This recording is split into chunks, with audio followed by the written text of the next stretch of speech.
Hello, everyone. It's showtime. It's story time. So we're back here. we are we are inevitably back in the Sonic the Comic dimension. Thank you, Sepaside, for the 50 bits. Hello, chums. We're we have a show for you this evening because when usually we get like 6 numbered issues of Sonic the Comic in for these things. By the way, how's my volume? I hope you can hear me. I've moved around my setup a little so that it's a bit comfier to do this, and but that means that I'm sort of throwing my my ability to easily adjust audio away slightly, but it'll be fine. Don't worry. So, yeah, normally we get through like 6 numbered issues of this. But a really important story of part of the Sonic 3 adaptation is only in the Sonic the Summer special, which took me longer than I had anticipated to actually find. It was like, how do I find this online? Fortunately, archive.org has me covered. They have all of the specials, so we managed to find that. Now, my choices were to sort of half start the Sonic 3 adaptation and leave it on a cliffhanger, or only do until it starts, but that would mean we'd have to do another part of Pirate S.T.C. next week. No, absolutely not. So we're doing 2 normal issues, then we're doing the summer special, then 2 more normal issues, and then maybe we'll have time for a selection of the poster mag issues, which include exclusive Shinobi and Streets of Rage stories. But for now, Mutant League is here. Children's comic with a giant cigar on the front. The sky's the limit for Coach Bricker and his Midway monsters. Oh, hold on. Nope. Okay, there we go. We're covering both halves. Can you imagine? Hey, boomers, don't lose your heads. Over the next 6 issues, S.T.C, in association with Electronic Arts, is hosting the ultimate in sporting action, the ultimate sporting event. Yes, Mutant League is here. Fans of the popular ML video game, that's what the cool kids call it, will find all their favourite characters in action, together with a few surprise guests. To fully enjoy the strip, select sequential art mode from your options screen, then play ball. Also this issue, Tails completes his rescue mission in the Nameless Zone, but despair not, your favourite fox will star in another soaring solo adventure soon. Machine learning video game. Let's not forget the real star of S.T.C, Sonic himself. Next issue sees the return of Sonic's World, in which we divulge further secrets of the planet Mobius. Your reaction to the first series in S.T.C's 25 to 27 was incredible, so Boomers prepared to be suitably impressed once again.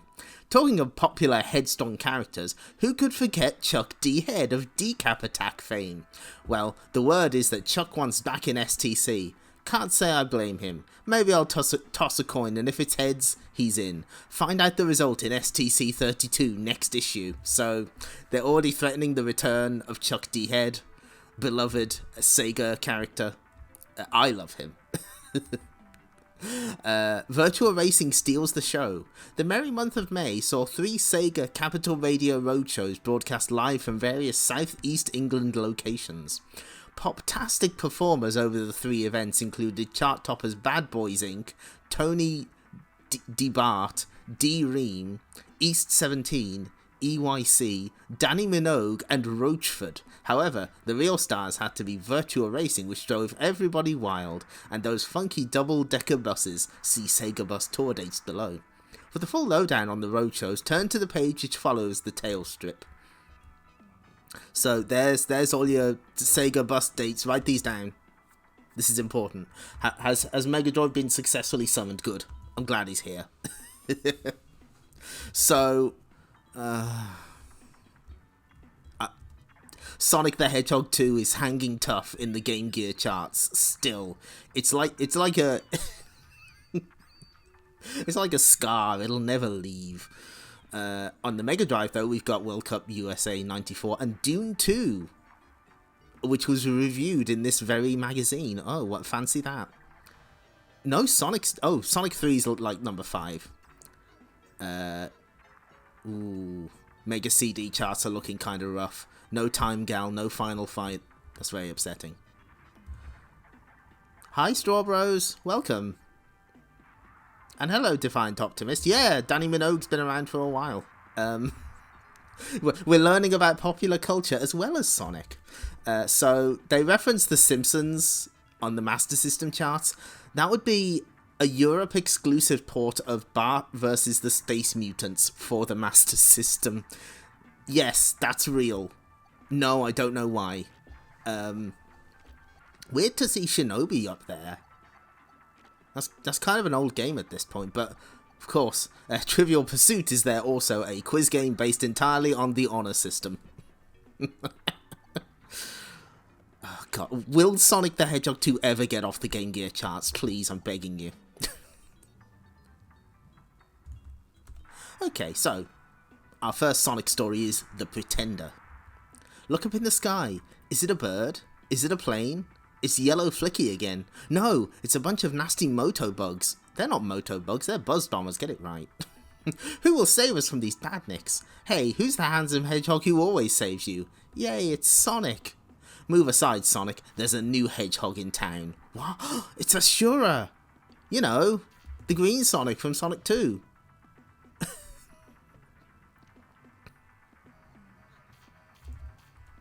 There he is. Of course, that's not Ashura. This is somebody else. Sonic, he's even faster than you. Bite your tongue. It's got to be a trick. Paff, fumph, bwaff. Good sounds. It's no trick, Sonic. The badniks are defeated.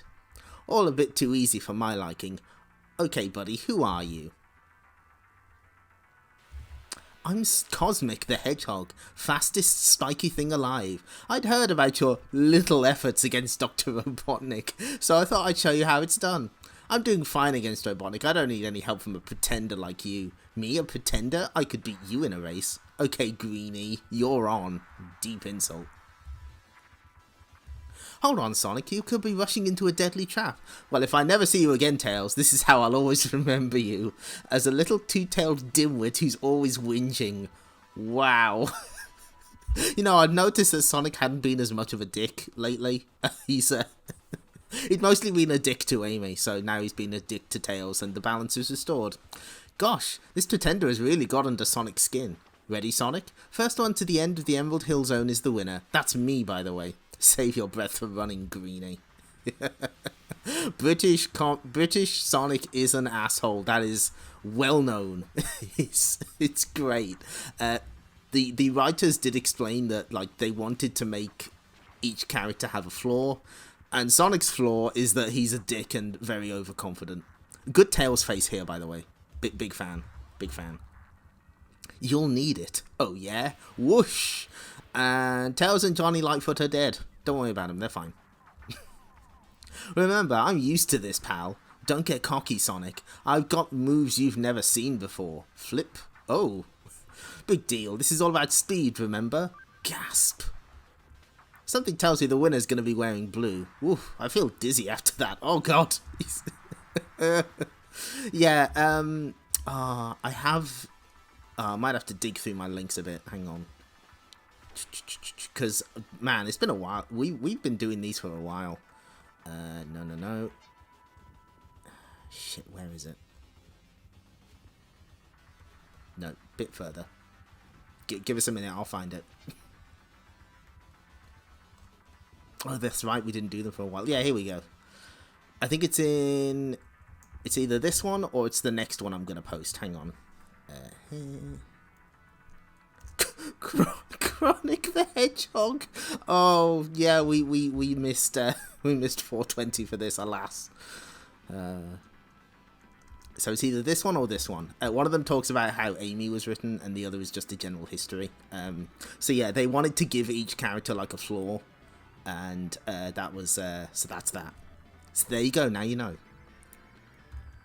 Oh yeah, no, okay, they're archived. Not to be confused with Chronic the Drug Wasp, that is true. Oh, hold on. Wrong button. I win. Okay. Okay, we're back on track. I win, as if I ever doubted I would. I think Cosmic overdid it, though. Yeah, too much on the... Take it easy, Cosmic. It was a one hedgehog race right from the start. That's very true, Sonic. I'm not a hedgehog at all. You're changing. You're... Oh... An old villain coming back. Metamorphia.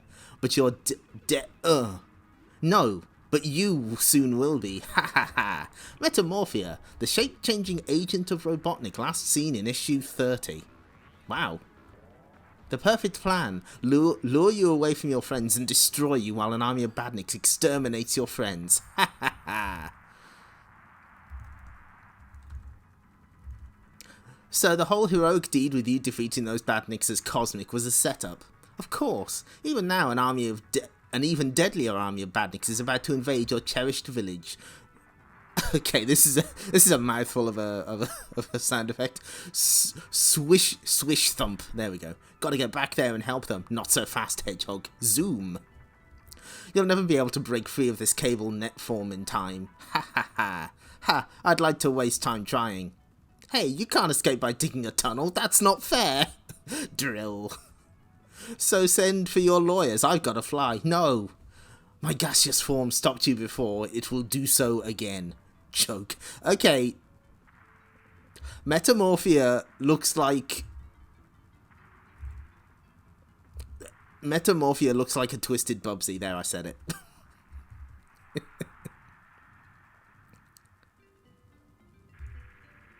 Get real, Metamorphia. I learned from my experience. That's why I'm so brilliant. Breaking up, Wiz. I have to stop him from saving his friends. I have to assume a new form. The only form that can catch up with him now. His own. Nothing can stop me this time, Sonic. Just in time. Badniks at 12 o'clock. Thwump. Zap. Prepare to die, Sonic. Great look, but corny dialogue, Metamorphia. I'd never say that shit. Robotnik's orders. Destroy Sonic. Zap. Big mistake, Badniks. No, I'm not Sonic. I'm Oh, that's a great face. Whoomp. Fwap. You don't get a second chance. I'll help you, Sonic. It's great to have you back. Naturally. Who else is going to save your lives? Fwap. About that Cosmic character. I don't like to say I told you so, but fine, then don't. It's great. No sign of Metamorphia, Sonic. She must have been disintegrated in the blast. Maybe. Or perhaps she changed into some other form and escaped. Time will tell, my friends. Time will tell. Join Sonic for more action next issue. What a surprise. A review for Mutant League Hockey. Sports simulation based on NHL Hockey 94. I've never actually played any of the Mutant League games. We won't do a bet for this one, but there is a game we have to do bets on later. NHL Hockey 94 from Electronic Arts is a highly popular simulation of the fast-moving ice game. Yes, that's what it's called. And is deemed the best of its type. However, if you find there's not enough excitement in an ordinary hockey match, then Mutant League Hockey could be for you. EA have basically taken their NHL game, turned all the players into horrible-looking mutants, and added lots of violence, excitement, and humour. Those are the three things I look for in a video game. Violence, excitement, and humour. I don't think eye poking's gonna take out that panic. Good. Fans of the sport may not like the way EA have transformed this hockey game, but the idea is about having lots of fun. Purists of NHL will reject Mutant League Hockey. Allows you to select a 4-stage tournament or a one-off match played on one of 5 levels of aggression. Right from the start, your aim is to play dirty, as fair game gets you nowhere. Each player is equipped with various weapons to attack the opposition. When fighting occurs, a 1-to-1 beat-em-up screen appears showing a close-up of the action. Each team also has a set of special moves they can perform, ranging from bribing the referee to implementing an exploding puck to dispose of an opposing player. The ice rinks also provide a certain amount of danger. Some have flames shooting out of the ice, whilst others are riddled with holes. Apart from apart from all the mayhem, there's still a hockey game within Mutant League, and these additions to the gameplay make it that much more exciting. If you liked what the Bitmap brothers did with Speedball 2, then you're certain to like this fast-moving and exciting hockey game. An exciting variation of an ice hockey match. Not worth buying if you already have NHL Hockey 94, that's fair. $44.99. We've also got Sensible Soccer. Oh, bloody hell, what's the little sports games this month? Just wall-to-wall sports. Pete Sampras.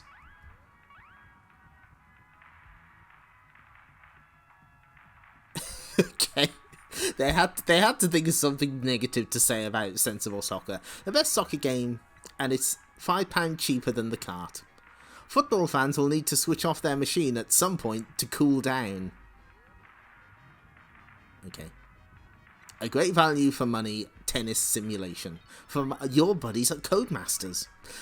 Has a limited life playing on your own. Oh well. Only Virgin Buster movers need apply. Dispose of an opposing player. Kill the competition. Oh! Oh, is there a Dizzy cameo in Pete Sampras? That makes sense. Oh, and this is one of those J-Kart releases. So here we go. I have been informed that this is actually pretty alright. Bring me the head of Coach Bricker. Now, bear in mind, I know nothing about Mutant League. I know there was a cartoon for some reason. EA did try to make it a thing for a while, and then they just never did anything with it ever again. Very odd. So here we go. Zalgor Prigg's office, Toxicon headquarters, mutated states, Earth, the solar system, the Milky Way. That's all you need to know. So we've got a lot going on here. We got some ugly faces. We got decapitated heads. On screen, Mr. Slayer, you see the Midway monsters storming to another triumphant return to the MFL Super Bowl. Okay, that's good. Super Bowl. With Bones Jackson, oh, I get it, captaining, they're unbeatable, but the real brains behind their success is Coach Bricker, seen here celebrating victory in his usual mind-blowing manner. And therein lies the meat of my plan to end the monster's domination of the Super Bowl. That's MFL stands for Mutant Football League. Yeah, which is bring me the head of Coach Bricker. In return, I will give you your heart's desire. Shall we say Brenda Bricker, luscious daughter of Coach Bricker? I accept, I accept. Once in possession of the head, convey it here to Toxicon HQ by any means necessary. Naturally, the Midway monsters will try to recover the head, but I know you and your Slay City Slayers are, eminently qualified to stop them. It's a cinch, Mr. Prigg, but what's with the head? Dr. Wiz will kindly explain. He said the thing, yes. That'll become a problem later, by the way, in the Streets of Rage comic. They will say the thing a lot. With the aid of my cerebrosynaptic shunt psychodrain robots, TM, we will extract Coach Bricker's unique tactical skills. These will be transferred into the team of mobile combat chassis battle droids. That's robots, stupid. You see behind me. Then they will proceed to win every MFL game in sight, and then we can rule the world. Bwahahaha. Come on, it's only a game. At least they're not taking it very seriously. That's good. Extraordinary. In the closing seconds of the third quarter of Super Bowl XXIV 24, I can read Roman numerals, sponsored by Diet Smeg. You can't say that in a kid's comic. The pace of a new generation, we find the Midway monsters leading the Slay City Slayers by 419 to 386. Bob, thanks Chuck. 17 confirmed kills so far, 4 missing in actions, and 1 chipped fingernail. Artillery rounds expended. Expended 2,000. yeah, that's Red Dwarf. Fweep, bang. Oh my word. It would appear that the Dukes of Biohazard, well-known scurvy lapdogs of MFL chairman Zalgor Prigg, and owners of the very fast food chain Slice of Puke, are generously donating a slice of puke to Coach Brooker. Maybe it's to calm his nerves, Bob. Well, it won't calm his stomach, but why oh why is KT Slayer hovering suspiciously in the background? Bling-danged, pantyhose, handbag, tippy-toed, wet-look, tutu-wearing, quiche-eating mummies boys. Oh no. What's his problem? We're winning. Ah, hot, hot, hot. I also noticed the cigar. Oh, remarkable. It would seem the slice of puke was doctored by the Dukes. By the Dukes. KT's made the catch, and what a catch. Now what happens? Oh, Daddy, no, not again. I guess that's a tranquilizer gun. Monsters, follow that head. Without it, we'll lose in the fourth quarter. Scum-sucking, gut-rotting, slice-doctoring, biohazard minions of KT bribe acceptors.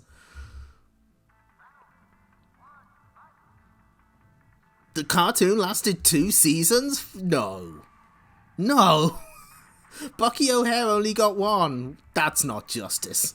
Out of my way, peasants. Wow, KT snapped my brace and ruined several months of complex orthodontistry. Wait till I tell the guys. Yo, mama.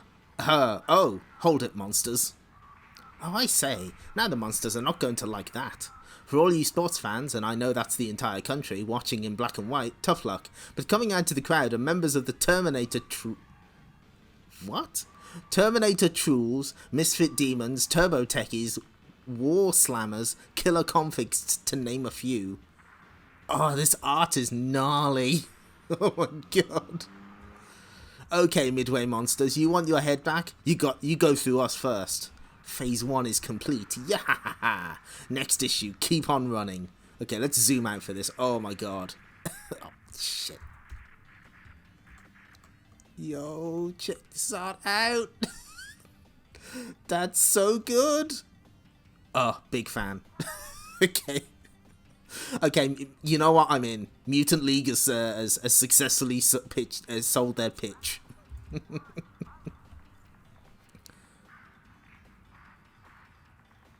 You watched... Oh, hi Arnold Wimmer. You watched Mutant League as a kid? I don't think it ever. Sato made one of these monsters. He sure did. I know which one. Perfect. Yeah, no, like... The difference between that and Pirate S.T.C. is the art is, like, really consistent and good, and, like, it's got more room to breathe because it's got more pages, you know? Like, there's a very clear plot, we understand what is happening, and there's also some gnarly monster designs. Yes, we know what the main character's motivations are, we know what's going on. Yeah, we like, got... We did get both the Mutant League games. I never played them, but I know that they exist. Actually, hold on. Let me see if I can... Oh, this is going to be a bit tricky, but... Because one thing I did notice is that Europe got, like, completely different artwork. Mutant League.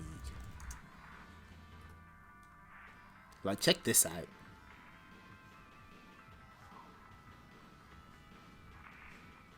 Because, like, obviously I've seen this, like... I've seen this artwork a lot because, you know, it's at, like, boot fairs and shit. When you were... In the days when, you know, we were you could find Mega Drive games at car boot sales. This is, like... They used, like, the one head, and then they... Did EA have a beloved character? I remember when when that Marvel game by EA was announced, people were joking like, "Oh, put Madden in it." But yeah, we got like completely different artwork. Oh wait, hold on. Ooh. Codemasters and Electronic Arts in court battle. Tennis Sims vie for supremacy. Oh shit. God, fuck. Court. Because it's tennis. I thought they were suing each other. Fuck. Oh, I got baited. I mean, he's a kind of mascot. You know what? I would have liked to see the Punisher square up against the Chopper from Desert Strike. I saw court battle, and no, it's a tennis court. You know what? I'm glad it wasn't just me. It would have been very highbrow news, yes. Megadroid tricked me. Not the first time. He got me with his April Fool's joke like a couple streams ago. Lot of promotion of EYC in this issue, I'm noticing. Among the first to accept the challenge were pop groups EYC, who were taking time out to promote their latest album and single, and Jesus Jones. EYC band member Troy Parker said, "This is a mean game. I'm no good at actually playing tennis, but I can be a world champion with this, and I love the way you can make the players dive for the shots." Riveting insight. Thank you. Oh, tune into this issue's review zone for S.T.C's lowdown on Pete Sampras tennis. Huh, what a coincidence. Oh? Well, this is a weird one. That pun is on the green, written with love. Can't believe they got me. Sega Europe's latest announcement is that AB Electronics in South Wales are to produce the millionth Sega game cartridge. Since 1993, over 30 titles have been produced in Wales for sale in the UK and Europe, including top-selling game titles such as Aladdin and Sonic 3. In addition, AB Electronics exclusively produce all of Sega's Mega Drive games for European sales, with plans underway to extend production to Game Gear games by September. It might be a little late for the Game Gear, but you know what, I appreciate the hustle. Frank Herman, managing director of Sega Europe, remarked, "Our policy is to improve our service to the customer by producing games in Europe to eliminate the expense and delay of shipping to Japan.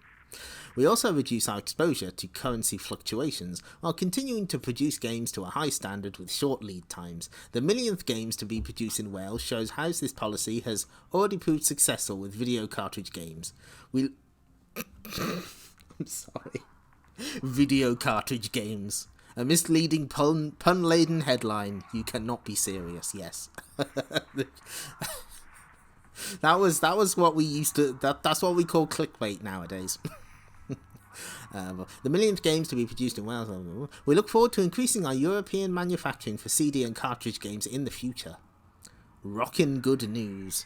In an attempt to inject new life into an old idea, Core Design has taken the motorcycle racing simulation back into the prehistoric age. The result is BC Racers, formerly Chuck Rally, for the Mega CD and the Mega Drive 32X when it's released. Gotta push that 32X. Millionaire playboy caveman Millstone Rockefeller has organised a competition to win the ultimate Boulder Dash bike. The race takes place over 8 stages with 4 levels of difficulty and a selection of characters. Oh no. Fuck. Okay, so I was thinking, right, they're not going to include that one character with a pun name that has aged not very well, and yeah, it's there. You can figure it out for yourself. The competitors ride in pairs on dinosaur-driven motorcycles called dirty bikes, with sidecars to control too, and dotted around the tracks are obstacles such as rocks, lava pools, and sleeping dinosaurs. Power-ups such as dino food fuel the bike's living engines. Did they have dinosaurs? Did they have dinosaurs in BC Racers? I can't quite remember. With the Mega CD version of BC Racers, two players can ride the same dirty bike, one player handling the bike itself, the other controlling the sidecar. And the Mega Drive 32X is also a split screen, so 2 players can race against each other. BC Racers will be released for the Mega CD in October, and for the Mega Drive 32X in February 1995. Didn't happen. As pointed out in our chat. Ooh, okay, this one's interesting. Oh no, Sonic and Echo delayed. Sonic Spinball for the Game Gear and Master System won't be out until September, and nor will Echo the Dolphin for the Master System. Delayed, it would seem, to coincide with the release of Echo 2 for the Mega Drive. Yes, there was a Master System version of that game. Also this month, Game Gear owners can find out what all the fuss was about with Shining Force. Ooh. A beefed up sequel, currently called Shining Force 2, will be available for the Mega Drive in September. They reviewed that like a month ago, last time, didn't they? So, okay. There's an interesting one here. Sega's new Mega Drive football simulation World Championship Soccer 2 won't be out until after the World Cup has ended in August, but will be released at the bargain price of $29.99. So that's a sequel to World Cup Italia 90, I think?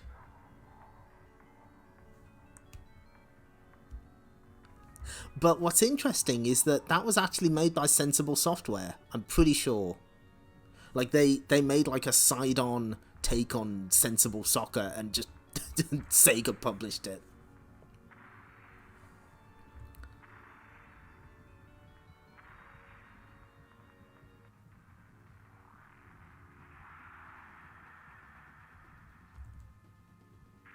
Did Sega of America think the Shining Force game sucked? Is that? There's probably an interview about that. 4 of our favourite Warner Brother cards, blah, blah, blah, blah. Escape from Mars. Oh, I like this. Roadrunner will be appearing on the Mega Drive for the first time sometime before Christmas. Fact fans should note that he's already been the subject of an Atari Games arcade machine. Was that...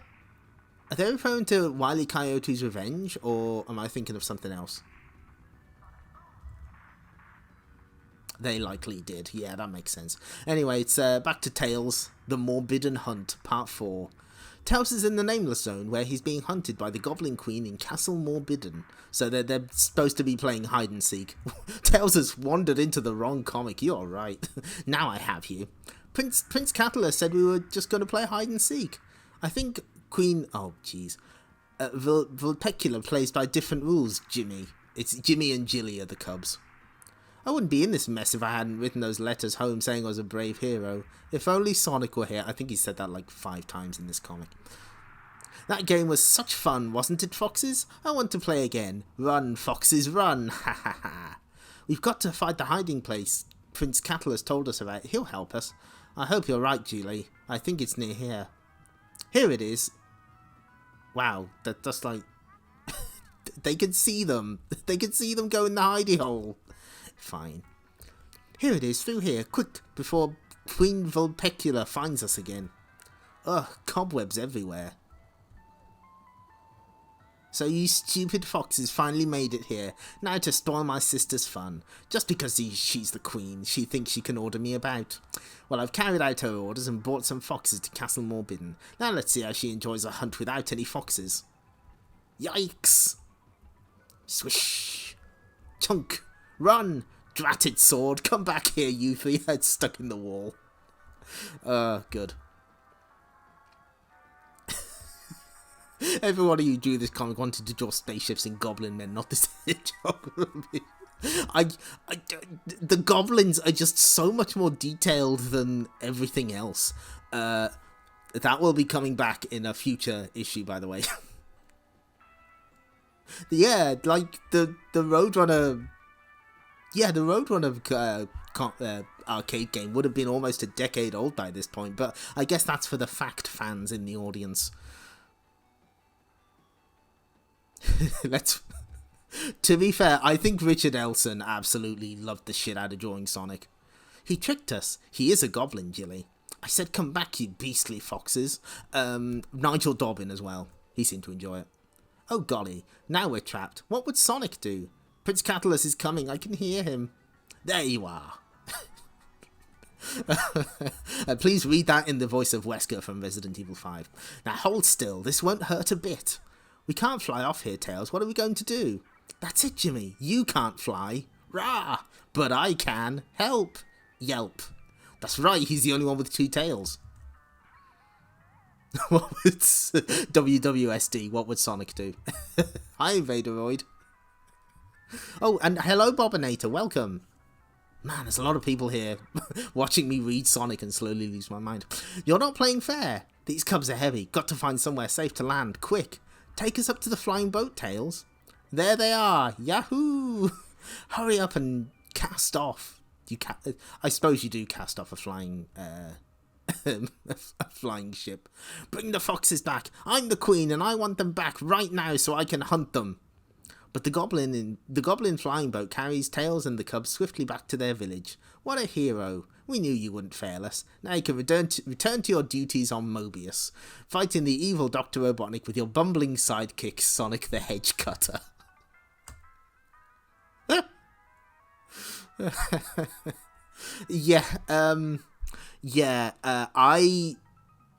I do not plan on reading all of these. Once they stop doing the other Sega things, we'll probably tune it out.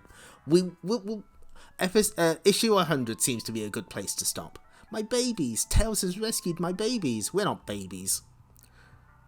Shaman Warple opens a portal linking Mobius and the Nameless Zone. Thank goodness that's over. I'm exhausted. Tails, I've been looking for you everywhere. Well, I've been looking for you. Where have you been? I've been... Never mind that. You've had a long enough rest. We've got work to do. Ba-da-ba-ba-da-ba. The end. Tails turning to the camera saying, "It's a living." Virtual racing drives fans wild at Sega Capital Radio roadshows. Jacqueline Brown and Kim Mazel. Oh, they've got like the arcade cabs as well. Proving that Sega games are not just kid stuff. DJ David Jensen.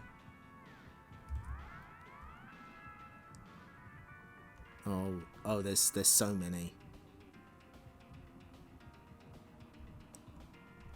Cast your boomer minds back to May, when not one, not two, but 3 Sega Capital Radio roadshows were broadcast live from Essex and London. DJs including David, no longer a kid Jensen, entertained thousands by racing each other playing virtual racing on stage. Unfortunately, crowds at Central Park Dagenham were subjected to a rather wet and muddy day where the performers included Danny Minogue and Kenny Thomas. However, the biggest welcome of the day was reserved to East London boys East 17. Let's see, anything? No, that's pretty much it. Oh god, is he playing columns? Fuck, he is. You're a liar, David Jensen. You've been rumbled.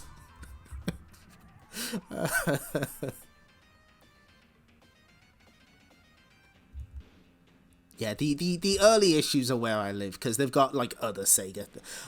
Not to denigrate the Sonic stories, but the other Sega games are sort of where I live. I'm not gonna lie, because they're less discussed. Some boomers have found the mega groovy ToeJam and Earl 2 game to be quite troublesome. Admittedly, Funkotron is not an easy place to catch those things, but don't fret. Help is listed below to enable you to become truly funky masters. Also, don't worry if you're having difficulty getting onto the later levels. Also listed below are 7 level passwords to get you going. No, there was never a ToeJam and Earl comic. The other one that really surprises me is there was never an Alex Kidd comic. I guess it was like a little too late, probably. Aztec Adventure? Oh, yes, I have heard of Max Overload. Is that the one that has a Chuck Rock comic as well? And maybe a Lemmings comic? I do kind of want to look into that at some point. I'll have to see if they've been scanned. Because it didn't last very long, did it?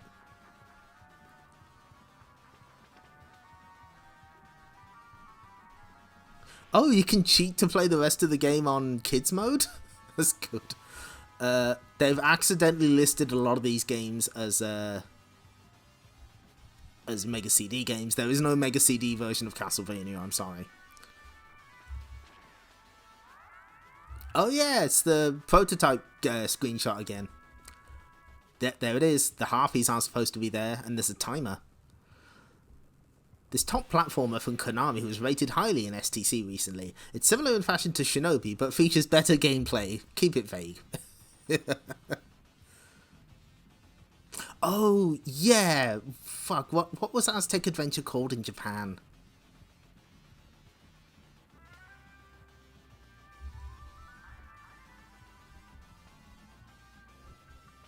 Is that a prototype Sonic 3 screenshot as well?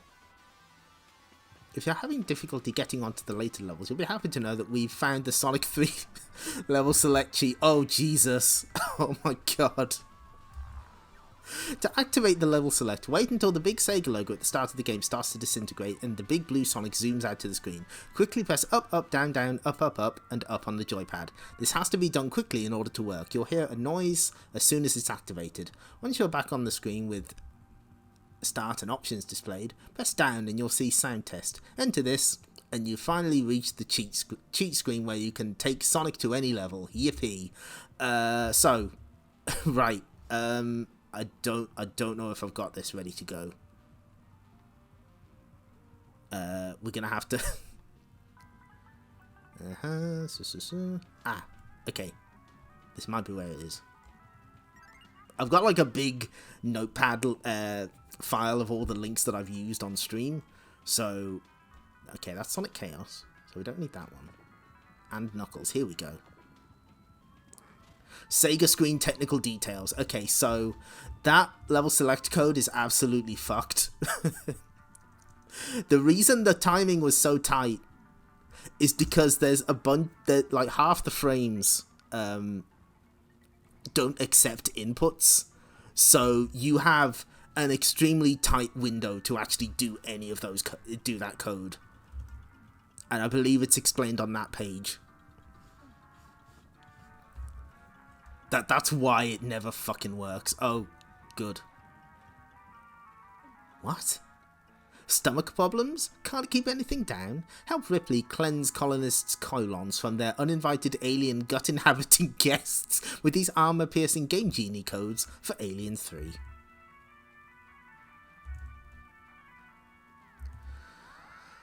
Okay. Yeah, the trick is to do it before the game lags too much at the start. At the larger frame, at the lag frames later on. Yeah, that's right. So that means that they gave people the wrong advice because they say to do it when Sonic's heading towards the screen. Is that like the worst time to do it?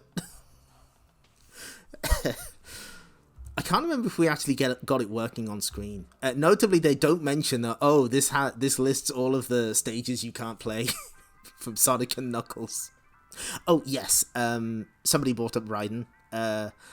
If you have the Arcade Archives version, I think it lets you play on the Player 2 side as Player 1, and also the rank is determined by which cycle of the demo mode you coin up in. And the Arcade Archives version lets you select that by yourself. As soon as the Sega logo fades, yeah. So they told them completely the wrong stuff. Excellent. I'm sure they got letters about the barrel. We saw that last time. I'm sure. Oh yeah, Mortal Kombat 2 is easier on the Player 2 side. Yeah, there's is it Fighters History Dynamite has like it's either an extra frame or one less frame of advantage on one player side. Like really weird shit like that. Arcade games are such a thing. Bless them. Okay, we have to do this. Pirate S.T.C. Part 4. If you weren't here for the previous issues, you've fucking missed nothing. FIB information file. The Band-Aid Bandits have been torn from their living room by TV pirates Fezhead and Skull. Bob and Gurr are being subjected to the sick bubble bath powers of Granny 8-Ball, whilst Sackhead and Flame face fisticuffs with Vanguard the Spatula Constructor. Plus, of course, there's the chicken called Dog. You've missed the other parts of this. Doesn't matter. Doesn't matter. Flippin' heck, this level's a nightmare. Pause. Oz. Hoo-yah. From the rancid belly of the cracked evil egg, I summoned the cold, despondent powers of kamikaze whippersnappers. Take that. Rubbish. Splat. 100 points. No. So, okay. This is based on the Sega Pirate TV advertising campaign. Not that you would know. You wouldn't know. But I promise you. No, I missed it. Can we read the first issue? No, we're not going back. I think I have. I think I've only got the Cyber Razor Cut advert ready to go. I tell you what, hang on, give us a second. You know what, for the benefit of our US readers, we may as well. The thing is, the adverts are like fine, it's just everything else is... Sega Pirate TV. Okay, good, we got a compilation. That'll do. Oh no, oh, it's picking up the sound. Okay. Okay, we're good. No, it's not an anti-piracy thing. It's just the advertising campaign. We've put some links in the chat. That's close enough. Yes, like the idea is that they're a pirate TV station taking over your TV to sell you the Mega CD, and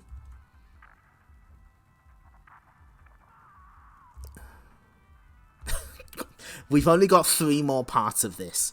All we have to do is maintain. I think we can do that. I've got my eye on you two. You hear me? We're not through yet. That wasn't hard, was it? Bunch of softies, Bob. Revenge! Revenge! Oh, Jesus, what the fuck is this? It's like they're trapped in a,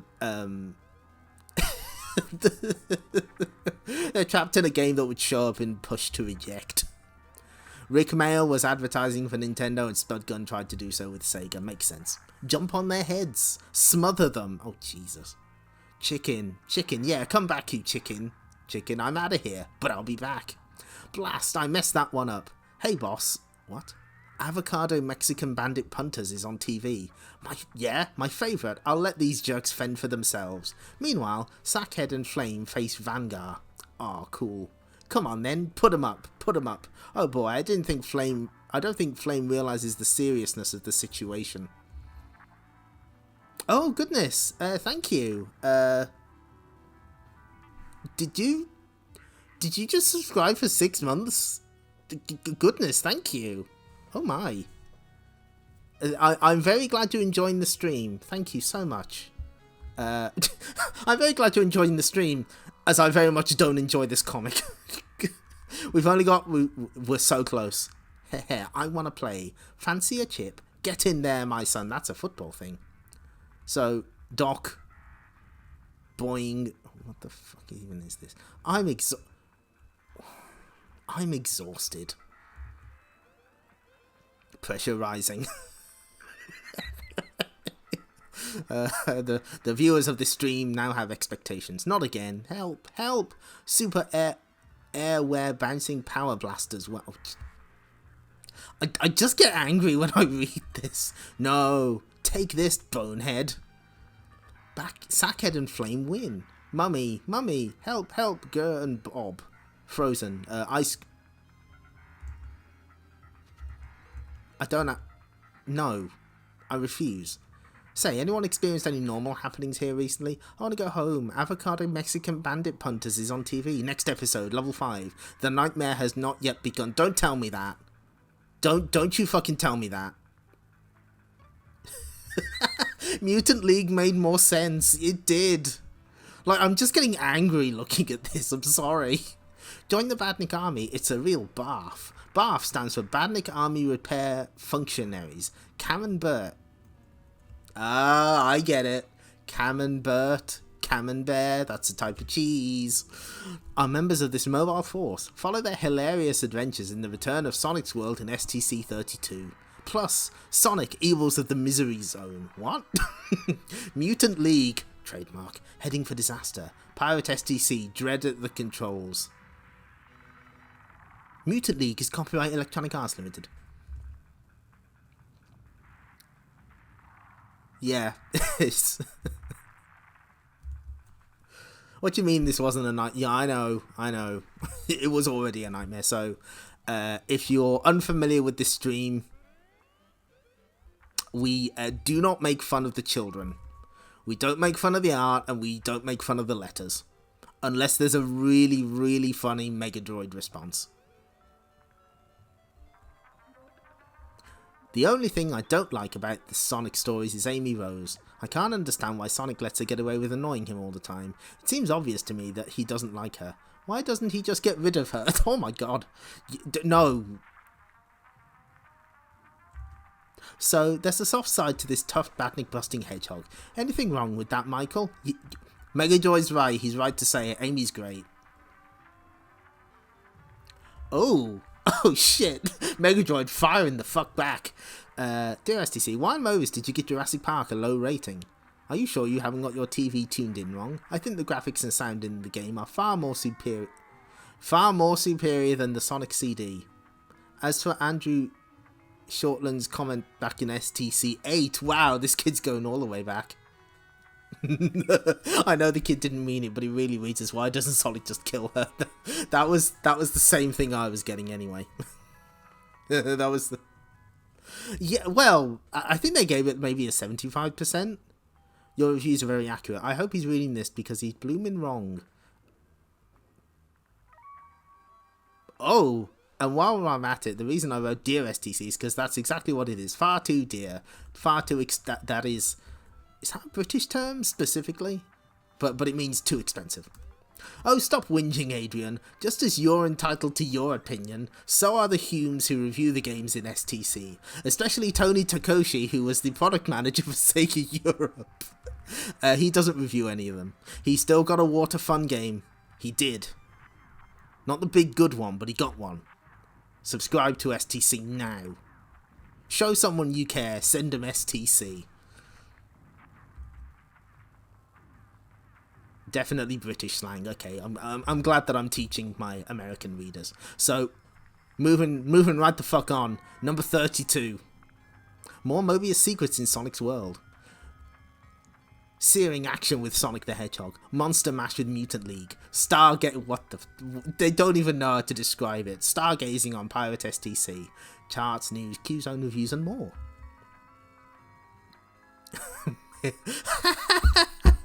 Mega Drive Game of the Month Divine Ceiling. Jeffrey voice. Oh, stop whinging, Adrian. Bless. This is why I read these. So, famous gamers are gonna... Yeah. Oh!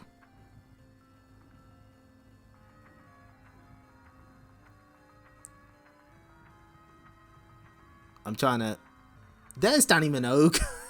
I was trying to read that upside down. That's a very Sonic, chaosy Sonic, you're right. So yeah, there's Danny Minogue. She is real. She does exist. in this current time zone. Hey boomers, isn't it about time STC featured some more free gifts? I thought you'd say yes. In that case, here's a big hint. Make sure you don't miss issues 34 and 35. You never know what you might find taped to the covers. Please be careful removing them. People will have to scan those covers in the future. There are also further secrets revealed of the planet Mobius in the return of the popular STC series Sonic's World. Bath operatives Camembert. I keep trying to read it Camembert. Camembert. Bath operatives kick off the series, and they'll be followed by more stories providing you with the complete guide to Sonic and his weird world. As well as part 2 of Mutant League and the latest transmission from Pirate S.T.C, the latest review zone provides a real feast for sports fans, including action from the worlds of baseball, football and motor racing.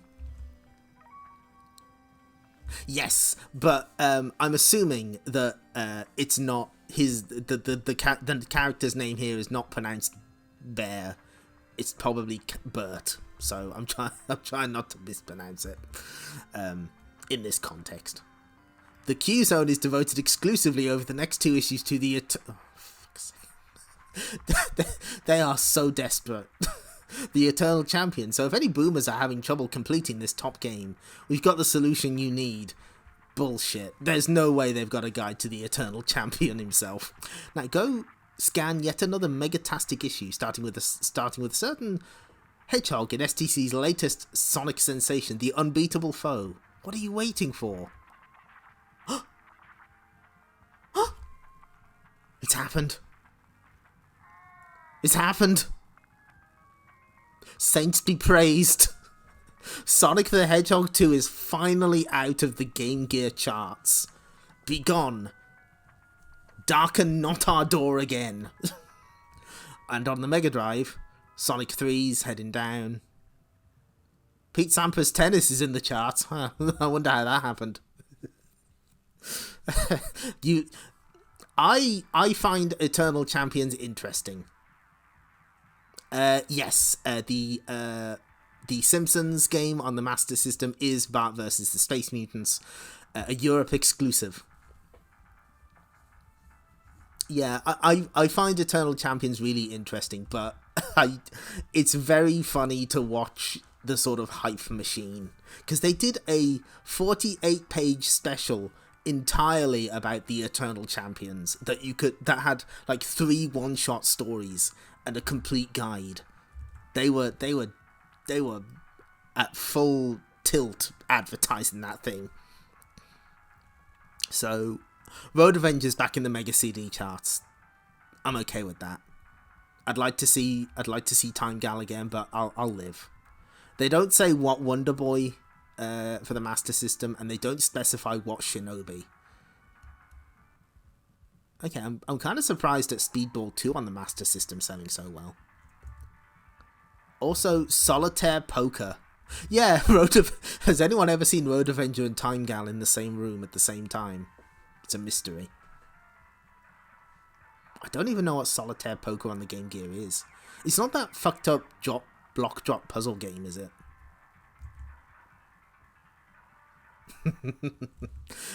The unbeatable foe. A stranger comes to the Emerald Hill Zone. Look, a stranger in our zone. I guess Flicky's just yellow now. They've just decided. Okay. He appears to be floating across the grass. Who are you, mysterious traveller? I am known as the Mysterious Traveller. Oh, right. Hey, here's the guy in the blanket. Ah, Sonic the Hedgehog. I presume I have a gift for you. He looks friendly. It is Black Mantle from Pocky and Rocky. No, this guy's meant to be in the the adaptation of The Immortal in the comic on next on the shelf. Behold, leap onto this monitor and you will gain mega coolness beyond belief. Wow. Get real. I couldn't get any cooler without a severe drop in temperature throughout the entire universe.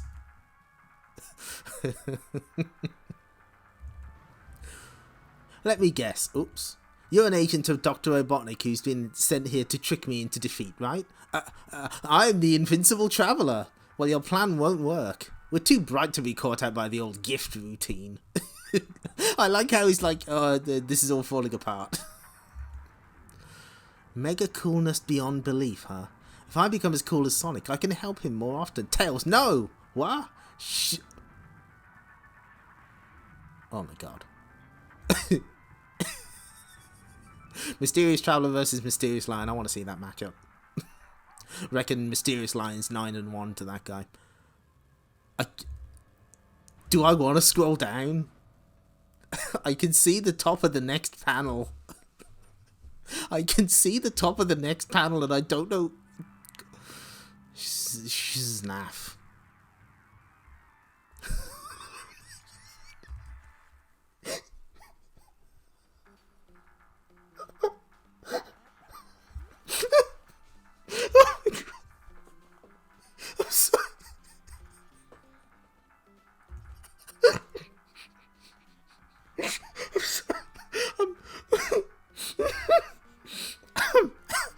Oh my god.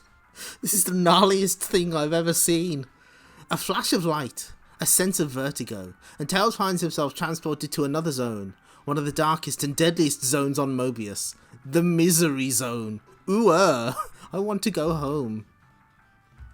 Don't worry about Tails' trainers. We have a lot more things to worry about here.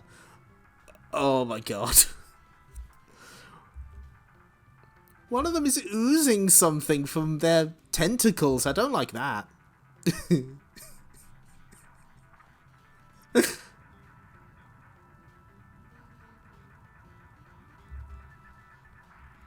Yeah, misses is, like, you would use that if someone told a slightly bawdy joke. Yeah, this new Sonic game looks crazy. This is Sonic Frontiers 2. Back at the Emerald Hill Zone, rah! You were right, Sonic. I am working for Dr. Robotnik, and your foolish friend Tails has fallen into the trap planned for you. He seems... Oh, explain, Creepo. He seems, like, mildly perturbed by this. He's like, ugh, I had this all laid out and now you fucked it up. The monitor is a unique interzone exchanger. Robotnik's built it to free the deadliest monster from the misery zone, but it could only be operated if some fool took its place.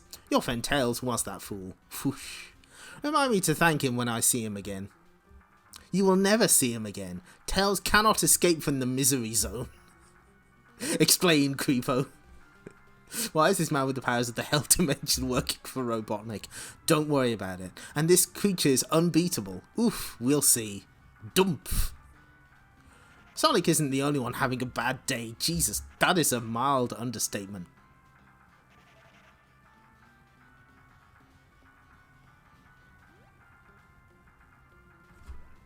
Okay, what is this?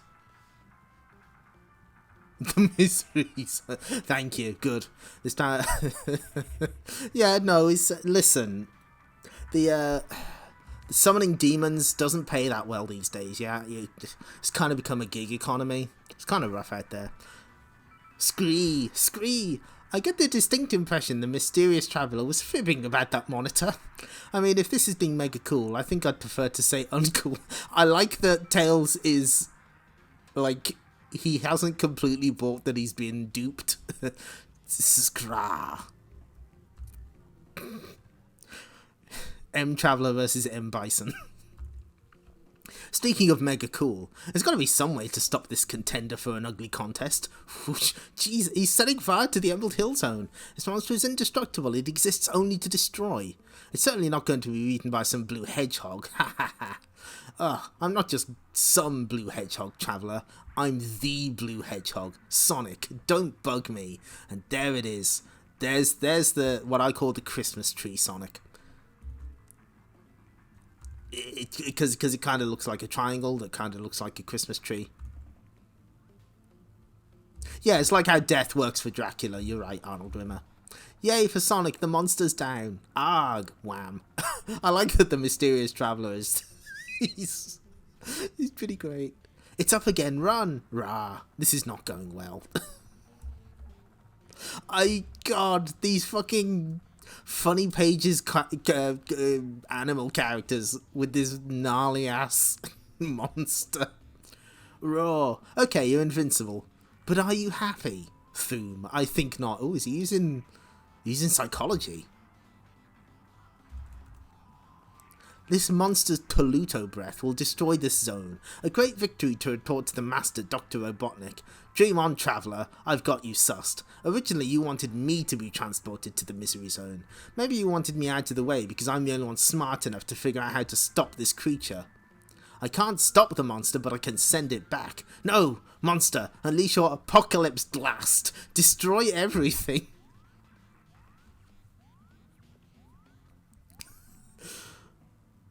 Yeah, the Sonic the comic artist wanted to jazz the world up a bit. The monitor hits the creature... oh, okay. Rah! Chew on this, death breath. The monster hits the creature as it unleashes its terrible apocalypse blast. Raw. Shazaf. Transporting the creature back to its own zone and the full force of the blast on its evil inhabitants. Skreek. Faboom. Aye. Rah. Huh? Looks like the misery zone will have to be called the missing zone for... Sonic, you just destroyed an entire zone. No, it's fine. This is the missing zone from now on. The monster's gone. Tails is back. Sonic, you saved me. Actually, I was saving the Emerald Hill Zone. Saving you as well was just a bonus. Not when I think about it, no. Sonic, the Traveller's escaping. Let him go. Robotnik will deal with him for failing his mission. They'll never learn the only really unbeatable guy around here is me. Next issue, enter Knuckles. Yeah, sad tales. Yeah. You know what? I think the Traveller rules. He seems like only mildly perturbed by the shit that's happening. And then he just fucks off. Excellent. Yeah, we can skip most of these. Every year for the past 5 years, Tengen have released an RBI baseball game in the USA. Each year, over 250,000 copies get sold. Each year, the game gets bigger, better, and faster than the previous year.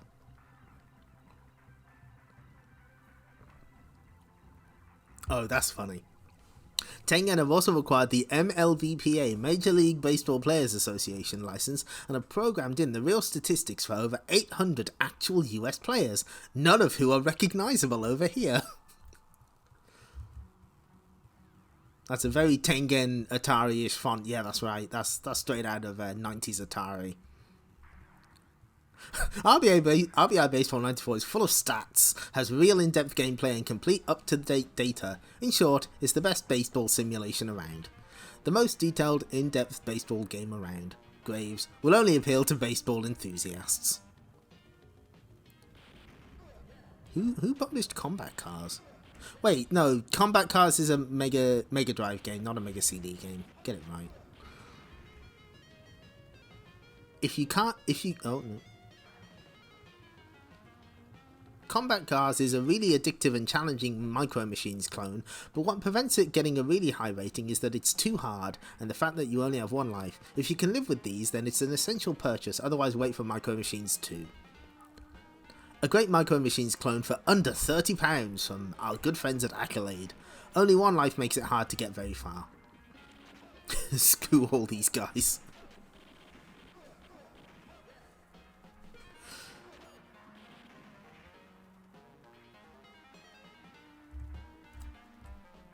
Easy to pick up, easy to play. We've seen it all before. 80%, that's fine. Okay, back to this. Welcome back. We're here in Geiger County for the Mutant Football League's XXVI Super Bowl, sponsored by Diet Smeg, the paste of a new generation. At the end of the third quarter, the Midway Monsters were leading the Slay City Slayers with 419 to 386.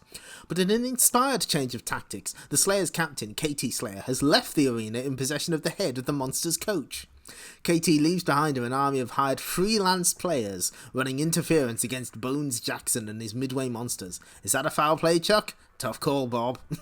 Tough call indeed, but not as tough as it will be for the Midway Monsters once I, Zalgor Prig, get access to Bracca's knowledge and tactical skills. Bwahahaha. There's always room for a bwahahaha.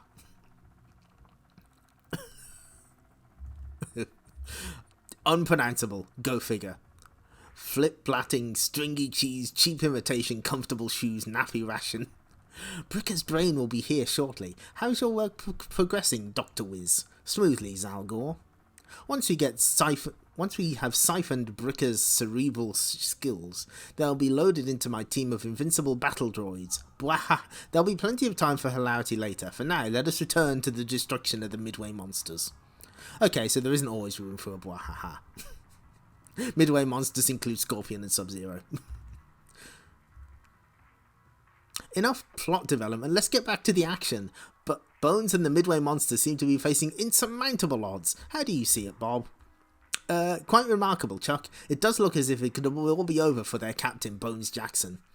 But we'll be right back after these important messages. Okay, that's a funny Chuck. Like he's about to get punched. And then, oh, Diet Smeg. Super Bowl, sponsored by Diet Smeg, the paste of a new generation. Now with NutraSweat. I get it. Just do it. Are your parents poor? Is your life in the toilet? Are you a dweeb? LA Gimp. Hit the Hut, the deep pan gourmet pizza company express hut, sponsored by the Dukes of Biohazard Slice of Puke restaurant. Too many darned adverts on telly these days, and now we return you to Super Bowl XXIV. Where Bones Jackson is about to get a face full of 5. Dave Lister with his own soda company, yes, very true. Oh, extraordinary, huh? Bones has been saved by the Razor Kid, and he's not even in the game. I don't want to sound ungrateful, but what gives?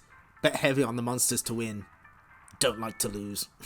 Well, thanks, we could do with the help, but boy, you're gonna have to earn that bet. Shh, tell me about it. Time out. And with this timeout by the Monsters, let's look at how the game stands so far.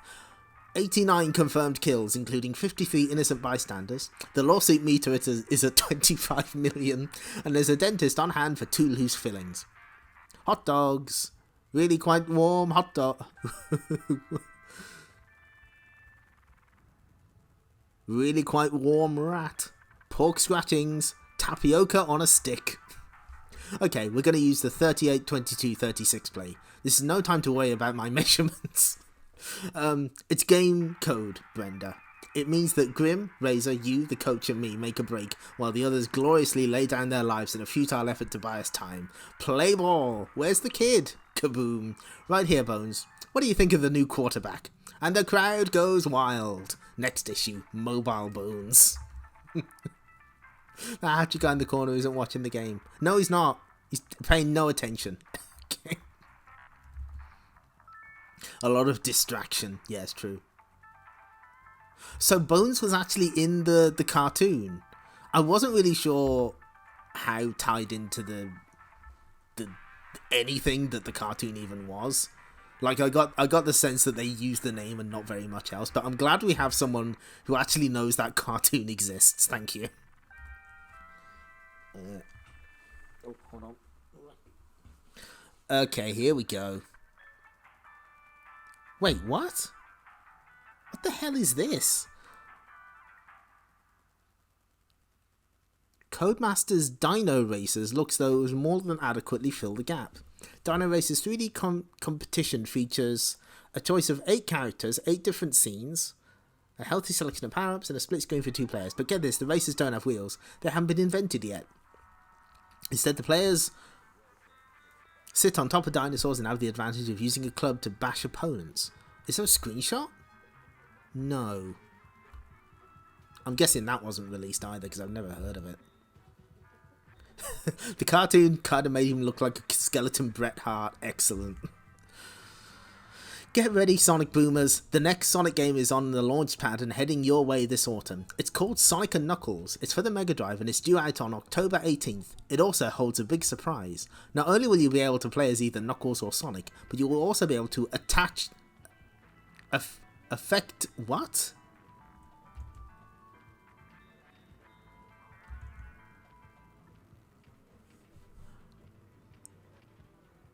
You will also be able to affect Knuckles' movements in Sonic 3. How is this done? Even our friends at Sega were remaining tight-lipped about this as we went to press. All they would say is that Sonic 3 and Knuckles is backwards compatible with Sonic 3. The S.T.C. boffins can only speculate on the meaning of backwards compatible, which in basic terms means it will work with Sonic 3 in some way. One possibility is that Sonic and Knuckles will be the rarest of beasts, a plug-through cart. That means that there will be some method of plugging your Sonic 3 cart into it and using the circuitry in Sonic and Knuckles gain some form of enhanced gameplay. All this is speculation, of course, and S.T.C. will bring you more news of this exciting development as soon as we get it. Meanwhile, watch out for Knuckles. No, watch out as Knuckles blasts into Sonic's comic strip in the next issue of S.T.C. Pretty spotty description of Lock-On, yeah. What a weird... You know what? That feels like they got it from a Japanese magazine and didn't translate it very well. That's what that sounds like. Yeah, it like the technology was very much a product of we have to launch this game. It's only half done. Fuck, let's come up with something. But I think it could have been interesting. Yeah, aka how they patched the prototype into a finished game a month 8 patch. Yeah, and unfortunately, yes, Sonic Simpsons games. As promised in S.T.C. 23, here are further details of Acclaim's 2 new games based on the top television show, The Simpsons, namely Virtual Bart and Itchy and Scratchy. In Virtual Bart, Bart Simpson finds himself trapped in 6 different virtual realities, effectively making Virtual Bart a collection of simple games to be completed, if Bart is to return to normality. Game 1, Jurassic Bart, sees our hero's head stuck onto a dinosaur's body, and he has to use his tail to fend off prehistoric predators and his family. In Game 2, Baby Bart, the poor lad's a tot who has to swing between tree branches, avoid animals if he's to reach an ice cream van.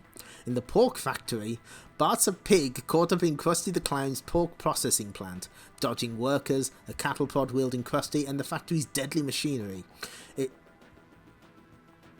If he's to free his porcine pals. In complete contrast to spice up the annual school photograph, Bart has to throw tomatoes at his fellow Springfield school pupils. Demon Dinosaurs did get cancelled. Okay, that makes sense. Thank you. Yeah, unfortunately, Virtual Bart did come out for the Mega Drive, and it's one of the rarest Japanese releases because it's an acclaimed game. Blah, blah, blah. Oops. Hold on. Wait, no, I fucked up. Hang on. There we go. Mount Splashmore, Springfield's famous water park, as seen in one episode, is the setting for a 3D race down a tube, with Bart bypassing anyone stuck inside. There's a 3D race of a different sort to be won in the aftermath of Springfield's nuclear reactor overloading, with Bart on a motorcycle fending off attacks from the town's crazed residents. Itchy and Scratchy is a much more focused game, with the player controlling the mouse Itchy and failure meaning that the cat Scratchy can actually get his own back on his rodent friend for once.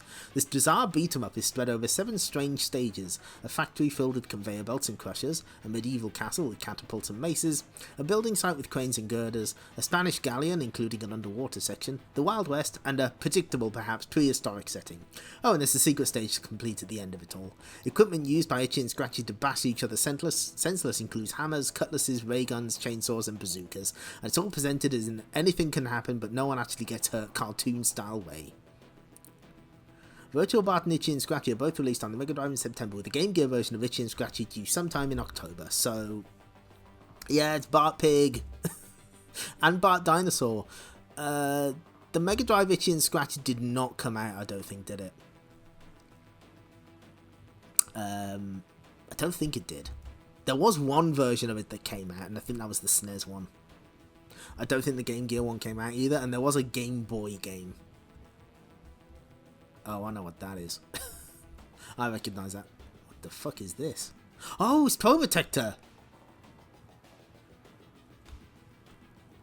We called it the Mega 32, the Mega Drive 32, and the Mega 32X. Now Sega's hot new add-on for the Mega Drive has an official name: the Mega Drive 32X.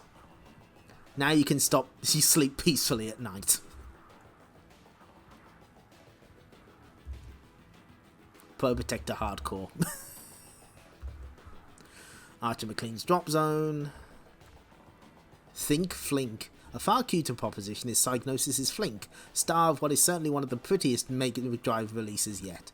The bulk of the action entails running and jumping over different types of platform and through more than 50 colourful fantasy levels.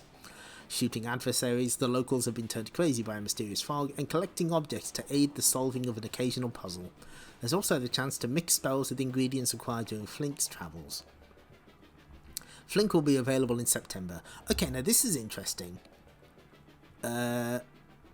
Is this Hardcore is the one that became Ultra Core, right? I'm pretty sure. Hardcore, yet another run and jump and blast for the Mega Drive, and maybe the Mega CD. Yeah, it is. It was originally Hardcore, and then when they re-released it, they renamed it Ultra Core. Hardcore should be out on the Mega Drive in September. It wasn't. Understandable to get mixed up. And speaking of running, jumping and blasting, Konami's Probotector is shaping up for release at the end of this year on the Mega Drive. The original Super Probotector for the SNES is regarded as one of the best games of its type, but Konami wants to make the Mega Drive version even better, with more of everything that makes running, jumping and blasting such great fun, including a host of the freakiest adversaries seen yet. In case you don't know, that it's a completely different game. So, okay, I'm kind of looking forward to this one. Sonic's World, featuring Cam and Bert, BARF, Search and Repair Operatives, Badnik Army Repair Functionaries in No More Mr. Nicebug, Part 1.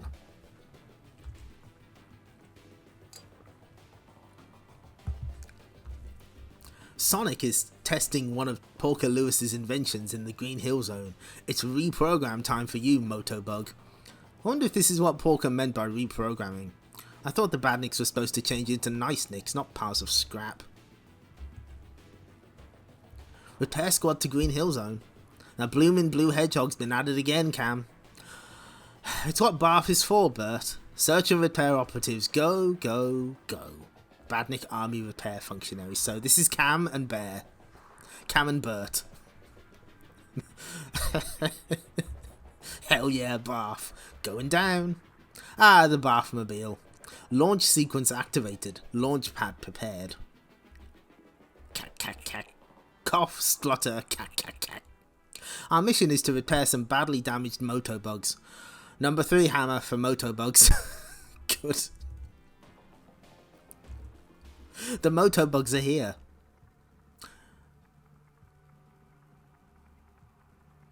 Go. Do we look stupid, Tin Brain? Go oil yourself. Baths on the job. I'll run some tests on the portable. You get riveting. Righto. Ivo's corset. This looks bad. Don't worry. I'll soon have it straightened out. Not that, you great Noonar. Look at the oh. Okay. Oh, do they have a... Hold on. I missed that. They do. They've got a little Robotnik. That's cute. Not that, you great Noonar. Look at the screen. Have a nice day. These Motobugs have been infected by a Nice-Nick computer virus, or their badness has been erased. Sounds like a job for my number 1 hammer. The parallel universe of Sonic hanging in Radmobile. Ratspit. It's going to take ages reprogramming bad behaviour back into all these Motobugs. Imagine, an army of Nice-Nicks. Ugh, it's too horrible to think about. I'm going to think about hammering instead. I like Bert. He's cool. Breathe in those invigorating fumes. A job well done, Bert. The great Robotnik can rest easier in his bed knowing that the destruction caused by his blue adversary has been undone. Yeah, sure, Cam. Undone. What do you mean, what do you want, Metalhead? Two missing. 2 of the Motobugs are missing. You mean you let them escape after the blue hedgehog turned them into Nice-Nicks? Now we're gonna have to track them down. Our glorious leader will hear of this and have you scrapped. Let's scrap him ourselves. Good idea, Bert. We'll save the good doctor the trouble. Next issue, Nice-Nicks can be nasty too. This issue, Super Hardware, New Horizons or Costly Mistakes?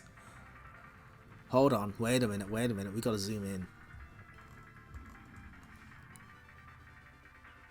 No, I think it's the corrected one. It's some of the earlier panels had Siva on them, who was not a character in the final game, listed as Akira. So yeah, here we go.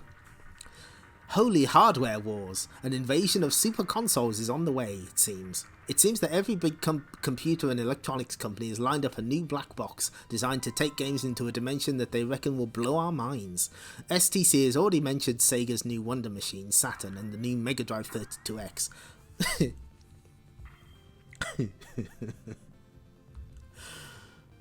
Atari's so-called 64-bit Jaguar is starting to appear in shops throughout the UK. So-called. Costly Mistakes, 32X, how did they know? What did they know? Yeah, I mean, Siva is in Fighters Megamix, so that's the closest you're going to get, really. But not in real Virtual Fighter. Ooh, this is exciting. The much-vaunted 3DO system with its super games is expected this autumn. One of the biggest guns in the electronic biz, Sony, has announced their PSX, PlayStation X, a CD-only multimedia gizmo. I don't think it'll catch on. One thing all these new gadgets have in common is the promise to deliver arcade-quality games into your homes now or within the next 12 months. But at around £200 to £300 plus for most of them, and more for the games, will people want them?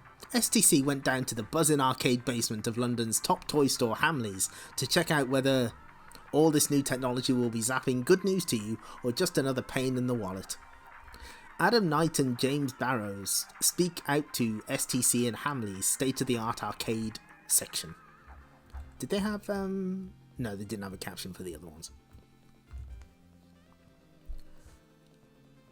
Oh yeah, I've seen that. That's the one. Yeah, that's a really good article. That's interesting. Yeah, the Lockheed Martin technology.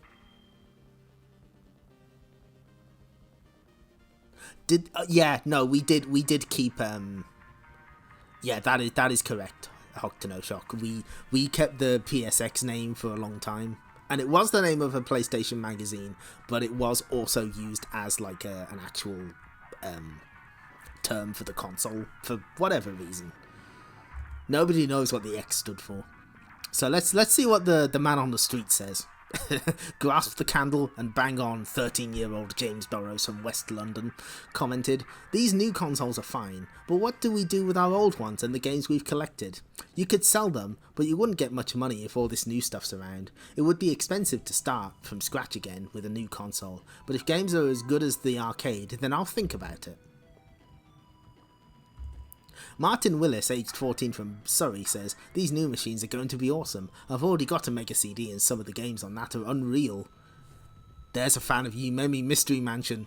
"I'm interested in Sega's new console because I've heard that you can still play Sega..." Oh no! Oh no! Oh, somebody saw a picture of the cartridge slot on the Saturn and made some assumptions. Tisk tisk. You can still play Sega cartridges and CDs on it. If you can, I'll get it as soon as possible. Adam Knight, aged 14 from West London, told S.T.C, "The games in this arcade are excellent. It would be brilliant if you could get this quality at home. But if I bought one of these new machines, I'd be worried that there weren't enough games out on the format. Sega's one will be alright, but the others may not have a big choice of games for a while. They didn't get it as soon as possible." Rachel Wells, aged 12 from Kent, said, "These new games often have so much going on that they're confusing. I prefer simple ones. You know, the platform games and others that you feel you can control. Some CD games just go past that too quickly. I think I'll stick to my normal Sega rather than a flash new one with games that are too complicated." I hear you, Rachel Wells, aged 12 from Kent. You have the soul of an arcade gamer.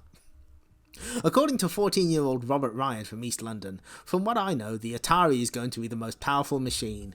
He did the maths. Yeah, there's... Sometimes you just had to get... I think my favourite thing of that is there were often, like, mistranslations and people thought of arcade game names. Cyber, I think it was like Cyber Commando was translated as like Don Bear Commando, and people thought it was a separate game. Yeah, working with what you got. Or when magazines would mistranslate things, like calling Blues Bruce in a Rockman 5 preview. That's good. It's something like Don Bear Commando. It used to be on the Unmaimed Arcade Games page. I'm not sure if it's still there. Actually, hang on. Give us a second. We're going on a journey. Just a little journey. Let me see if I can find it.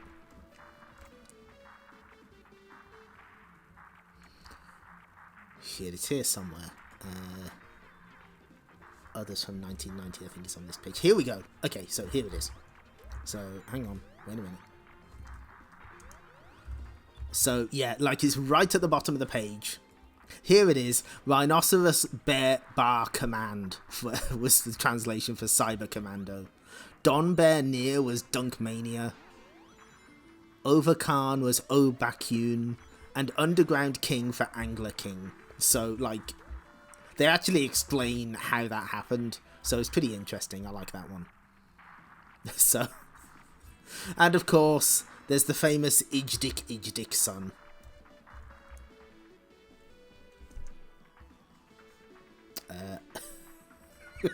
I think I've got it. Yeah, here it is. Absolute classic. Ijdik son. It's beautiful. Pay no attention to the actual review. It's they're talking mad shit. We will never get things like Ijdik son again.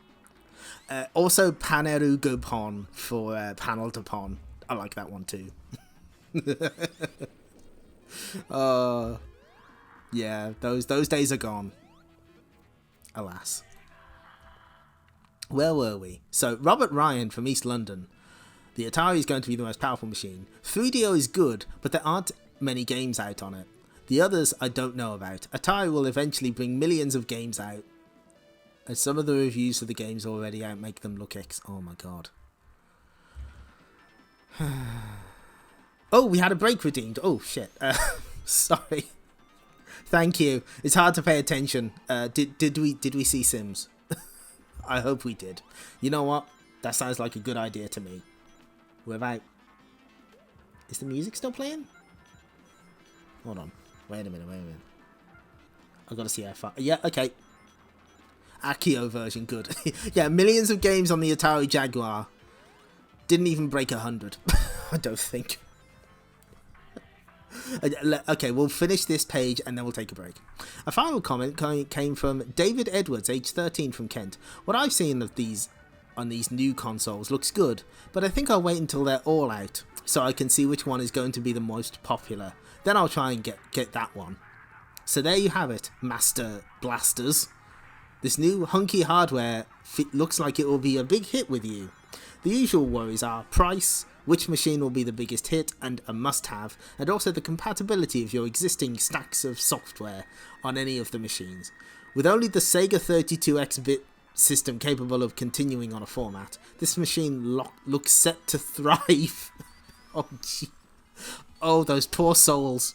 However, with all of the consoles screaming arcade-quality gameplay at us before the end of the year, maybe one or two of these machines will be hailed as the next generation's ace piece of hardware.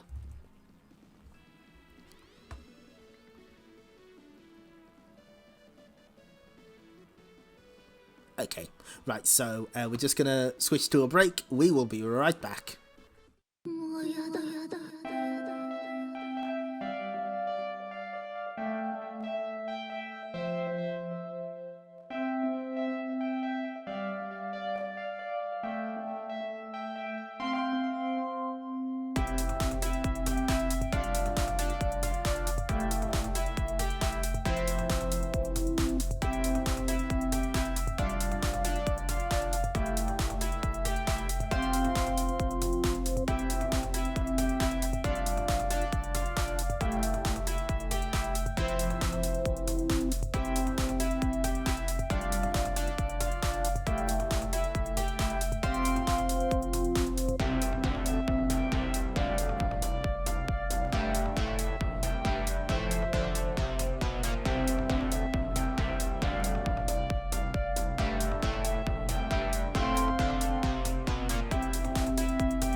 And we're back.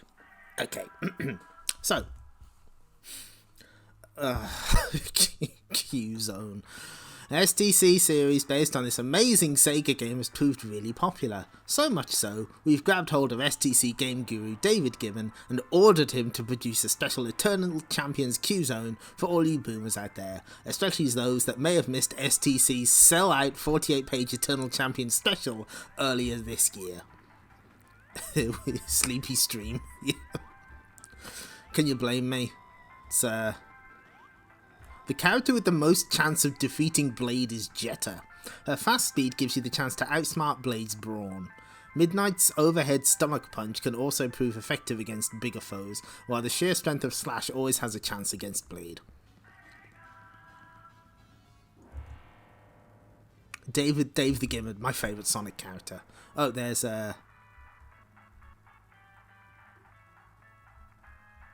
and Larson? They eventually spell Larson's name wrong, by the way, in his own series. So, yeah, they've got basic tips on fighting her, and yeah, whatever. Yeah, he does have a giant bullseye on his chest, doesn't he? It's to distract you, maybe. I don't know. What's the caption there? Hold on, there was a caption. Blade and Jetta in the battle room. Larson in action. Might be fun to compare with an actual tier list. I haven't seen an actual tier list though.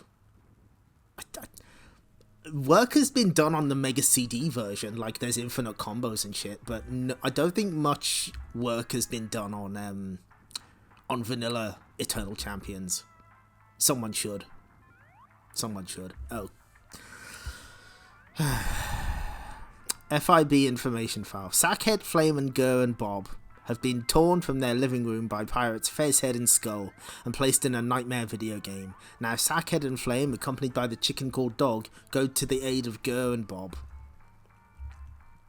Got to, Puff. Save Gur and Bob from 8-Ball's evil ice cream battalion. How the hell do we get to the next level? Hey, check these freaks out. Hey Psycho, they're off to see that witch 8-Ball. Oh boy, it's the ugly bug ball. Do you see why I get mad at this? Hey Big Nose, get us down and we'll take you to 8-Ball, huh? Well, hey! Me and Psycho used to be her favourites. She'd make us play her own twisted form of snooker where we'd only get white balls compared to her load of black balls.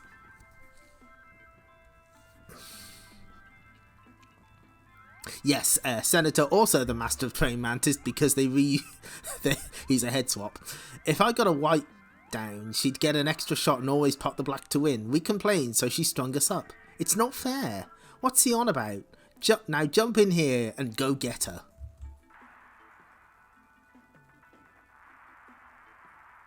Vanilla EC does not seem to have as much sauce. That is true.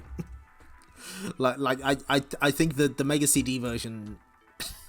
The twisted thing about that is if you land like a certain type of combo, you get infinite special meter, and then you can just keep going. So like if you get momentum, you can just completely fuck your opponent over. Wondering where I'm taking you? Well, you're going to participate in my experiments. I need your puny brains to give life to my garden pea and 8-Ball extract. Hard human pea heads to infiltrate supermarkets. You're bonkers, lady. I hate these tunnel things. Together we are strong. Together we are one. We're the guards, the creamy one. Ouch. Splat. Extra ouch. Great. More pathetic brains for my experiments. Now I'm really angry. Let them go, 8-Ball. Take that, you Mexican avocado bandit puntit. If I have to say that one more time, I'm going to scream. Hey boss, quick. Check the video game monitors. All hell's breaking loose. It's chaos. The fighters are unconscious. One's in tears. Now they're going to scrap 8-Ball. They want to scrap, do they? Well, let's send in someone really hard. Invade the TV network. Get me someone tough. Get me...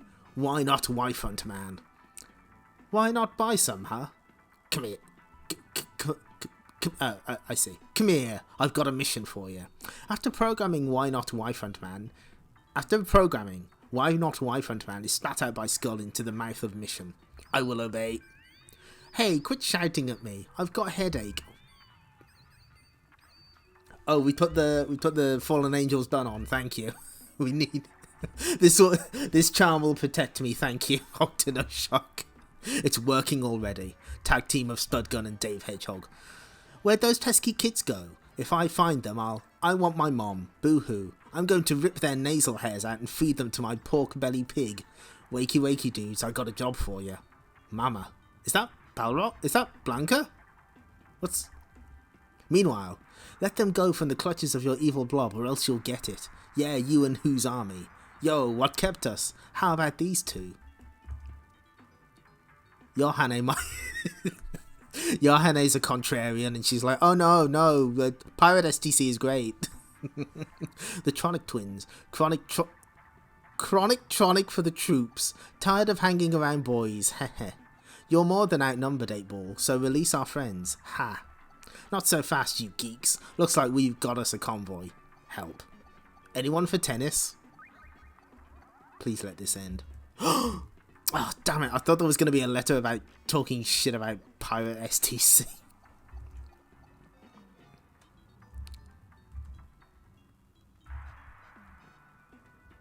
Thank goodness you included... Thank goodness you included a free giant-sized poster in issue 28 of S.T.C. It was extremely handy in hiding the peeling wallpaper in my room. Of course, Sarah, your disintegrating wallpaper was the reason behind the free gift. You know what? Megadroid's answers to these are pretty great.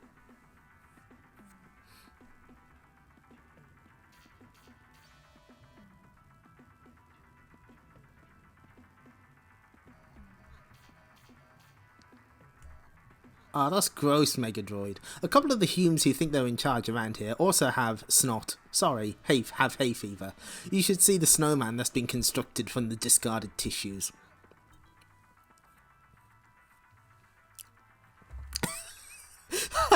Okay. Oh, he's got such sass. How is it that on the cover of Adventures of Sonic the Hedgehog 1, the soles of Sonic's shoes are red, while on the cover of Adventures of Sonic the Hedgehog 2, the soles are white? Well spotted, Daniel. Why don't you colour in the soles yourself when you've got a spare minute from all that nitpicking? Holy shit. That's good. Ooh. Why is it that on Sunday mornings, Sonic fans in England and Scotland get to watch the cartoon version of Sonic the Hedgehog, while us viewers in Wales have to watch a silly puppet show called Slot Soul? A Welsh-translated version of the Sonic cartoon would be much better than the current programmes. A multilingual Sonic, hey Cheryl? Since S.T.C. is translated into Dutch, French, German and Italian, we might be seeing more of that later. Not on S4C, that's the Welsh Channel 4. Thank you. Which Sonic cartoon? Good question. Both. They were both on Channel 4, I believe. I don't see why the Humes in control can't come up with a Welsh-speaking Sonic. Subscribe to S.T.C. So we've... Is this the advert for it? No, this is... Okay. So, as mentioned... Sonic the Summer Special was a big bumper size issue sold in the summer that has the prologue to Sonic 3 in it, the Sonic 3 adaptation in it, and is the first appearance of Knuckles. So I figured it would be best. Yeah, they aired together, pretty sure. So it is in our best interests to look at this special, which has a bunch of stories and also a Knuckles one. Welcome to the official Sonic the Hedgehog Summer Special. And when we say Sonic, we mean Sonic. That's right, this special is Sonic the Hedgehog all the way. It's packed full with comic strips and features all about Sonic and his amazing world. In this, the first ever all Sonic special, you will meet just about everyone from Mobius, and that includes the sensational new character from Sonic 3, Knuckles. So put your foot down and speed on to all the action awaiting you on the pages ahead. So yeah, we got a shit ton here.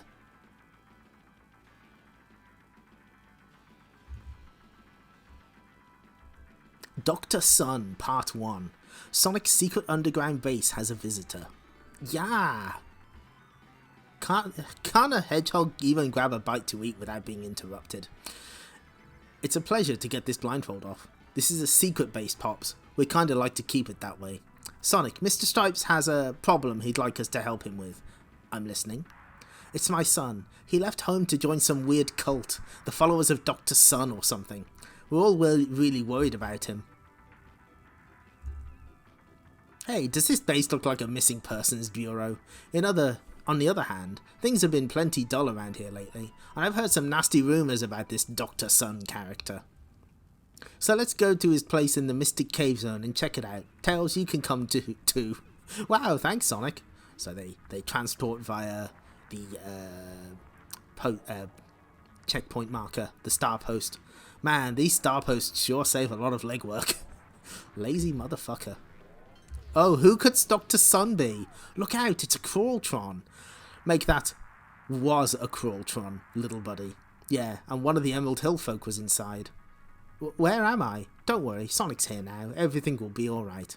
Sonic, behind you. Flashers. I forgot that was their name.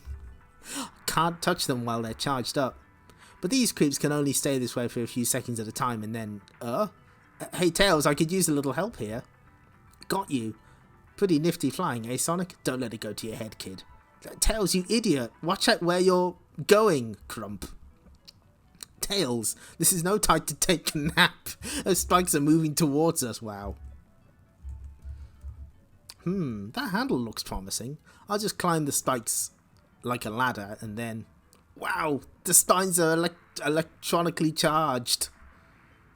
Tails, this would be a real good time to wake up.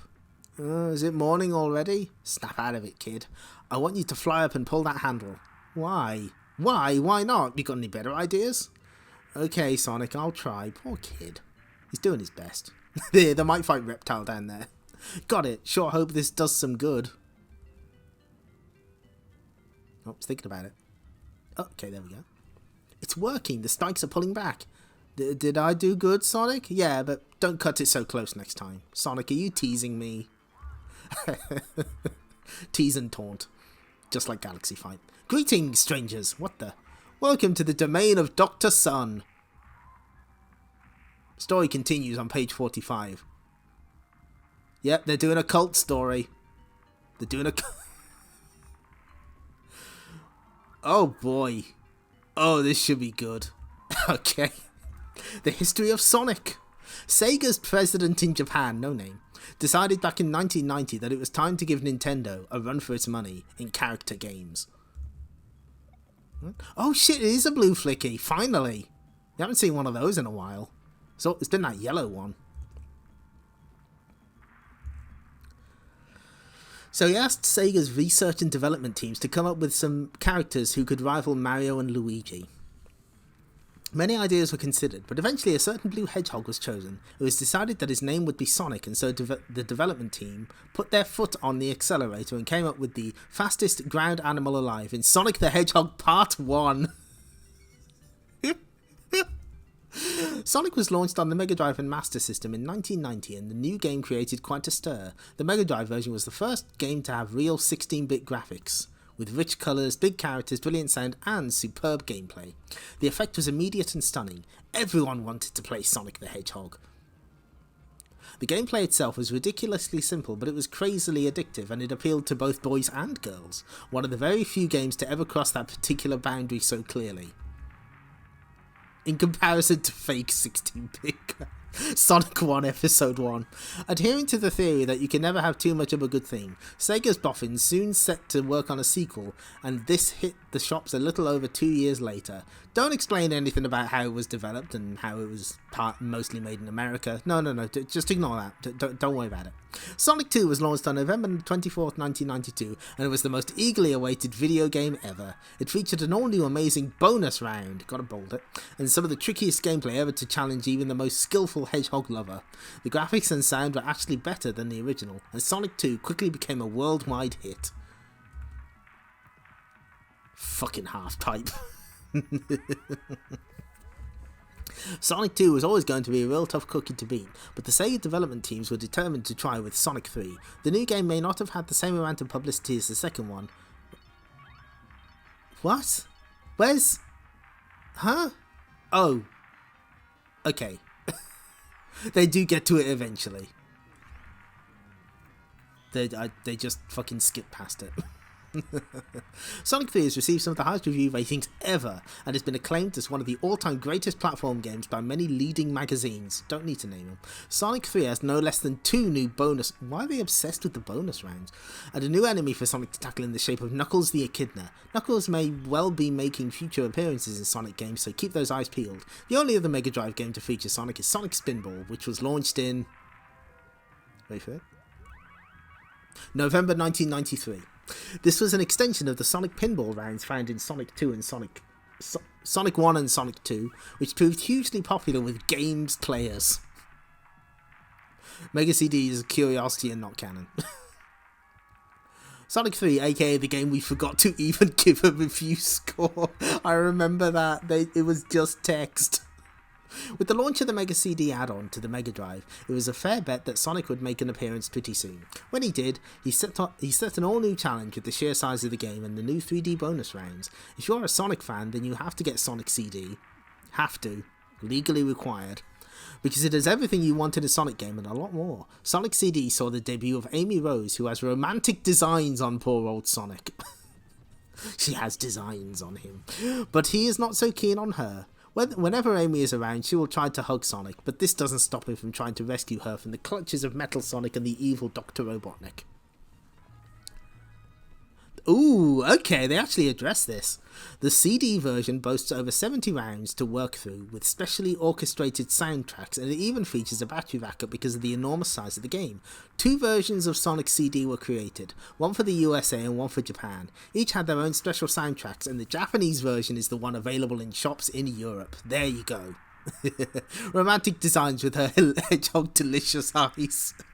I remember that description. That's the good shit.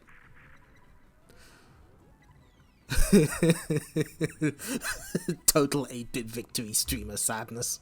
Blah, blah, blah. In this game, rather than have ordinary platform type stages, it was decided to have a pinball play area, and the player has to flip Sonic around with only limited sections where Sonic can walk. Sonic CD was not written by the same team who created Sonic, but they tried to keep the same style of play and feel. As a result, Spinball has sold millions globally, and thus takes its rightful place in the Sonic legend. On the 8-bit system, Sonic obviously did not look quite as good as he did on the superior Mega Drive version, and the sound was limited, but this did not stop the teams in Japan from going all out to create a platform classic with rock and roll gameplay and intuitive moves. They succeeded at...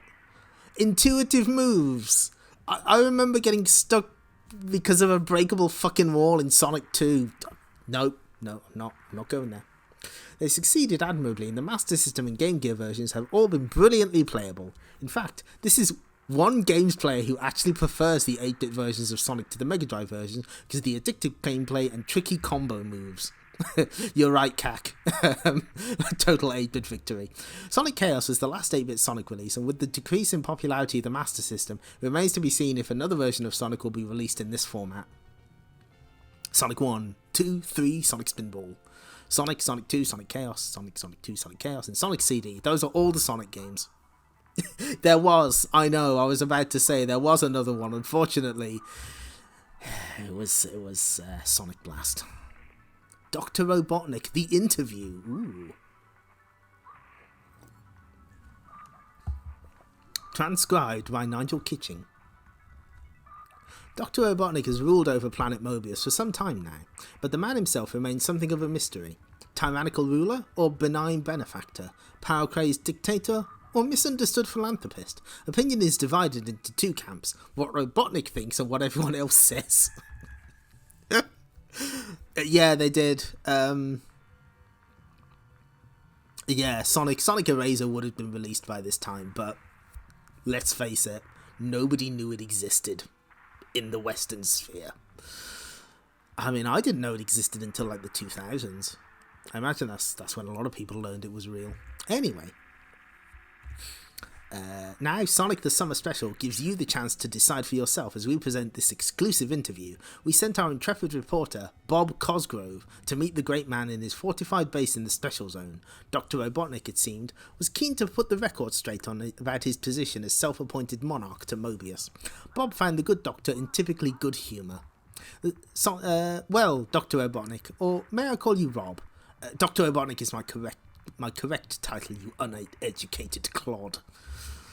Fine. Dr. Robotnik it is then. Dr. Robotnik, how do you feel about the fact that you are about as popular on Planet Mobius as gastroenteritis? You must be mistaken. I'm told that my subjects dance in the streets at the mention of my name. The fine people of Mobius have come to love me and accept my laws cheerfully. Besides, everyone knows the penalty for looking discontented. But just last week there was an attack on one of your Badnik patrols. There are always some sad, misguided souls, some ungrateful wretches who cannot accept the rule of Dr. Robotnik. I provide protection and security for my people, and all I demand in return is their total and unquestioning obedience. Be blue and spiky, would he? If you're referring to Sonic the Hedgehog, yes he would. That criminal has been a thorn in my side for years. He strikes at me at every opportunity and then vanishes back to his secret hideout where he skulks like the coward he is. But the net is closing, and one day soon, Sonic will be mine, and I'll obliterate the little creep. I mean, he'll be rehabilitated and placed back into society as a useful and contented citizen. Fine, maybe we'll come back to Sonic later. I wanted to ask you about the Badnik troops and all the weaponry you seem to have amassed. A little odd for a peace-loving ruler, wouldn't you say? I fight an endless battle for peace, prosperity and justice. But for this never-ending fight, I need weapons. Weapons with which to defend myself against all those who oppose me. All the enemies of freedom. Well, let's consider the Badniks then. It is said they roam the countryside and indiscriminately attack any of the Green Hill folk they come across. The poor creatures are then imprisoned inside the Badniks and are used as some sort of bizarre organic battery. Do you have any comments you wish to make about this? If I may say so. It's that kind of story which causes unnecessary concern against my subjects. Yes, but it is true. But is it true? Well, in a manner of speaking. How do you mean exactly? Either it's true or it isn't, surely. Well, alright then, it's true. But one should see the Badniks as going into partnership with its victim, companion. This is a chance for the Emerald Hill creatures to improve itself. The situation should be seen as a great opportunity to serve Dr. Robotnik, as I, in turn, humbly tried to serve my subjects. After all, my only desire is to make my people happy and to further the cause of peace and brotherly love. Yeah, unfortunately, we don't have Long John Baldry available. God, I wish. Alright, I'd like to ask you about the orbiting space satellite, the Death Egg. Death Egg has rather menacing overtones, wouldn't you say? And it was said to be capable of firing a death ray of some sort? Hardly the instrument of a peace-loving man. Oh, how the people of Mobius misunderstand me. The Death Egg was intended to protect planet Mobius against attacks from outer space. As the death rays were pointing away from the planet, once again, it is that liar, that insidious gladiator, Sonic the Hedgehog. It is he who's turned the people against me with his groundless accusations. But I thought he said the people loved you. Quite true, they do love me. They just don't realise it yet. They do not yet understand that I have to save them from themselves. They do not understand that no one knows what is best for them except their humble monarch, Dr. Robotnik. But now my Death Egg is destroyed and Mobius is deprived of its protection. Okay, I wanted to ask you about the Chaos Emeralds. I believe Sonic has these in his possession at the moment. The Chaos Emeralds rightly belong to me, because only I understand their awesome power. Only I know how to harness their energies to the full. If I had them, I would be invincible, unstoppable. There would be no power on Mobius that could stand in my way. If this power of destruction were mine, I could rule Mobius in the way I really wanted to. With kindness and understanding, I mean. When one looks around at Planet Mobius, there have certainly been a lot of changes made since you arrived. Why, thank you. No, I mean, zones like the Chemical Plant Zone. That region was once a place of great natural beauty. Now it has become one enormous factory belching out smoke and producing gallons of noxious liquids. Mobius has to face a harsh reality. The pollution is a small price to pay for the profits generated by the Chemical Plant Zone. The work undertaken there produces a vital revenue for the planet, as well as providing much needed employment for the population. You mean you actually pay the people who work there? Well, not actually pay, no, but Each worker rests easy at night knowing he is playing a part, no matter how small, in the development of the Mobian economy. Some people say these workers are actually slaves, press-ganged into working against their will. Do you have any comment on this? I'm genuinely shocked to hear this accusation. If you give me the names of the people who say these things, I can promise you I'll make a full and thorough investigation. I'd like to move on. Nothing is known about your background. It seemed as if one day you suddenly arrived on Mobius out of nowhere. What can you tell us about Robotnik the early years? Isn't it enough that I'm here now? Why do you need to know of my past? It's of no consequence. I just thought our readers might understand you better if they knew something of your background. There's a rumour that you have no memory of your past. There is something in what you say, but whatever my past might have been, it's of no importance to what I am now. Before I became Robotnik, I vaguely remember being different, weak and foolish. Something happened to me and I changed. Now my mind sees things with the crystal clarity of madness. Not madness, you incompetent fool. As somebody once said, men always think their superiors are mad. I'm growing impatient with your practice. With your prattle. Make your next question a good one. Okay, how about this? Sonic has beaten you time and time again. He evades your best attempts to capture him. Isn't it just a matter of time before he defeats you for good and returns Mobius back to the old way of life? Sonic the Hedgehog's days are numbered. He has only escaped me in the past by the most preposterous turns of good luck. At the moment I'm hatching a plan so devilish, so cunning, that the Stiky Rat won't know what hit him. I'm developing weapons so powerful that no matter how fast he runs, he'll never find a place to hide. In fact, I have one right here that I've been working on.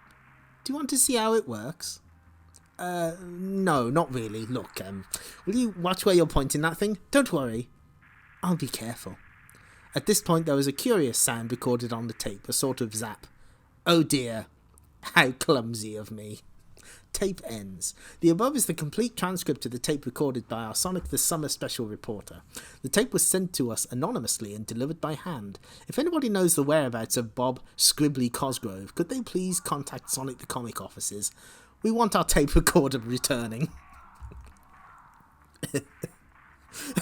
Make your next question a good one. Do you hate that hedgehog? Dr. Robotnik in Test Drive. Well, Master, what do you think? I like it, Grimer. I do. I really do. Sonic won't stand a chance against this flying machine. Don't touch the Mega Attack lever. We're still having a few problems with it. I want to try it now. Quickly, Grimer. Find me a target.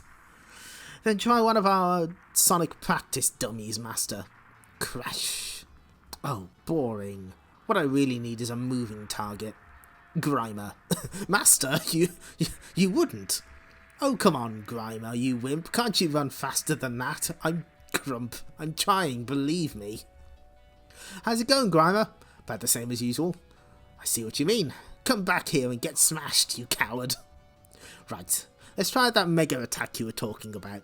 Master, I really wouldn't touch that if I were you. It's untested. Don't be such a girly. It'll only hurt for a minute. Zzz. Crack-a-boom. Oh, that's some Looney Tunes shit. That's great. Yep. Smashed right through. Master, are you alright? I'd like to go for a little lie down now, Mummy. I think I've got a headache coming on. This is me hanging out with top popsters and people. Good for you, Sonic. Ooh, we get a profile for Tails. Oh, that's actually that's some really good art. Let's zoom out. Oh, I like that. That's cute. Always nice to see Tails getting some attention. He's a good boy.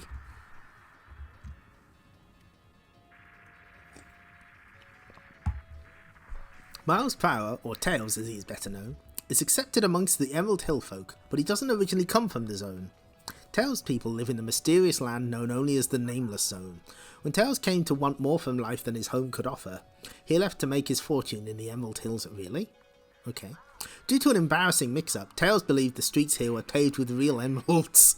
Tails may have many fine qualities, but no one ever claims brains was one of them. That's literally... Okay. That's more... Yeah, they elaborate on that more in the later games, I suppose. On the way, Tails ran into Sonic, and the rest is Mobian history. Tails has the ability to fly by spinning his unique twin tails. He has recently become good enough at this to be able to carry Sonic for short distances. Even the cool blue one has had to admit that the kid does have his uses. Tails is totally devoted to Sonic and would follow him into any situation regardless of the danger. Some people think this means Tails is very brave indeed. Others believe he's just stupid. Those people are wrong. Whatever the case may be, Sonic and Tails have definitely become a double act. Only don't tell that to Sonic. Tails flies a plane in Sonic 2, that's right. Yeah, it's exactly the opposite of how he's defined everywhere else. Tails is on his way to a meeting at Sonic's secret base when... Badniks, where did they spring from? You were right, Buzz Bomber. It is Sonic's revoltingly little flying friend. What are we waiting for? Let's get him! Like, I recognise some of these, but the one with the face is like completely new, right?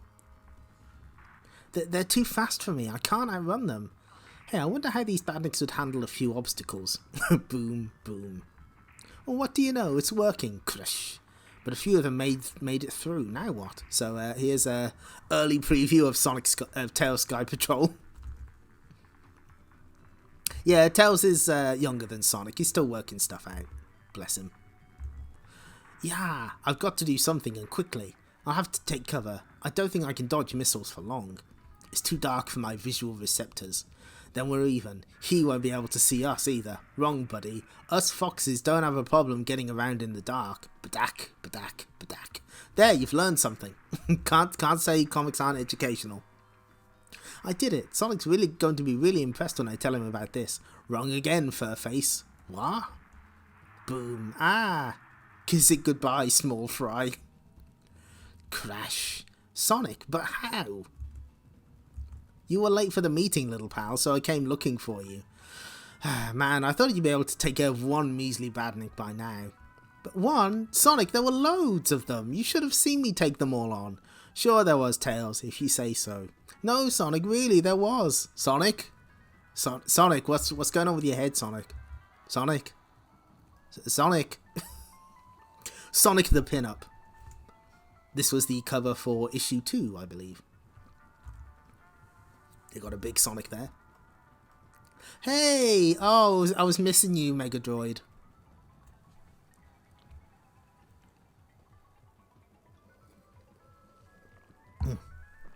Oh. Hey, Boomers. The mighty Mega Droid asked for your input, and pow, it happened in a big way. In the launch issue of Sonic the Comic, way back in May of '93, the server droid requested Boomers to send in letters and drawings to Speedlines. Tidal waves of correspondence have been arriving at the STC office ever since. But space is always tight in STC. What else can you expect from such a seriously hot publication? And because of this, Sonic the Summer Special has dedicated these pages to give fame and fortune to the following Boomers who have dreamed up highly original drawings.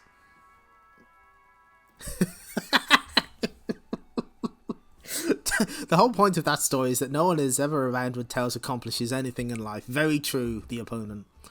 Sonic Airways. Sonic the Viking.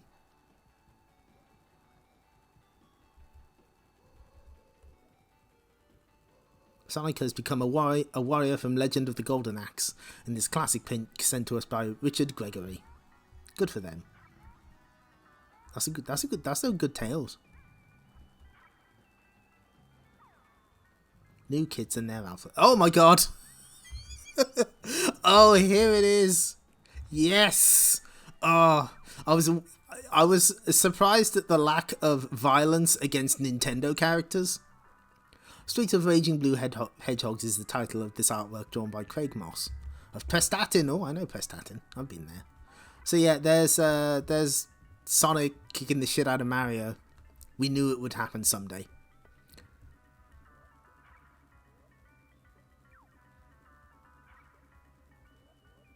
Hey Mario, eat your dungarees, understood.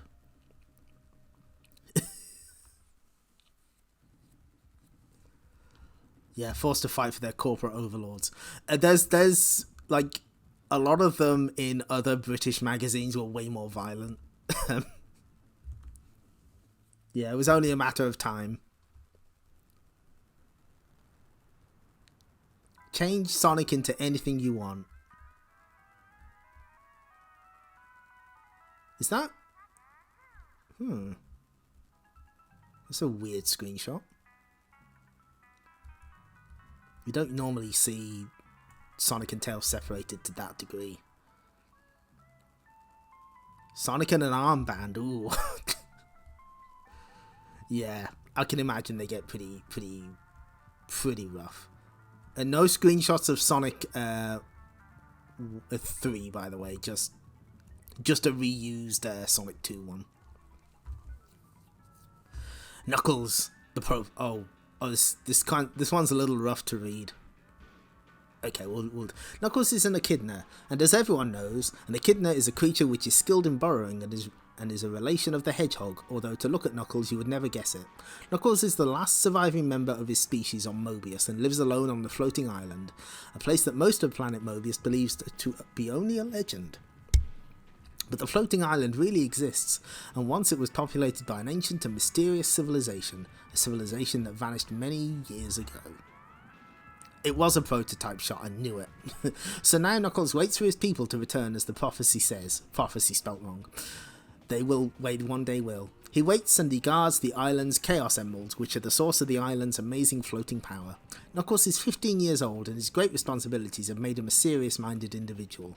He is athletic and clever with amazing strength, the perfect guardian for the island's all-important Chaos Emeralds. He's able to burrow under the ground with ease by using the specially adapted Knuckles, but more than this, Knuckles knows all the mysteries of the floating island, the secret passageways, the hidden traps. On his own territory, Knuckles the Echidna is virtually unbeatable. It's a mock-up or a screenshot made by the devs controlling the camera manually. Yeah, that makes sense. I figured there was something up with it. Sometimes on planet Mobius, the sunlight strikes a cloud in a certain way that makes it appear there might be something solid hidden behind. Perhaps it is this which has given rise to the legend about a mysterious floating island, an island in the sky, except this legend is different from all the others. This legend is true. Knuckles, guardian of the Chaos Emeralds. Knuckles guards the secret of the floating island. He's the only inhabitant and he has lived there alone all his life. One day he knows his people will return.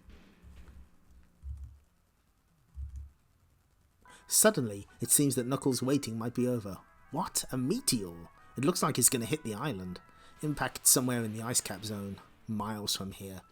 But distance is no problem. I'll just take the zoom tube. Minutes later, contact made.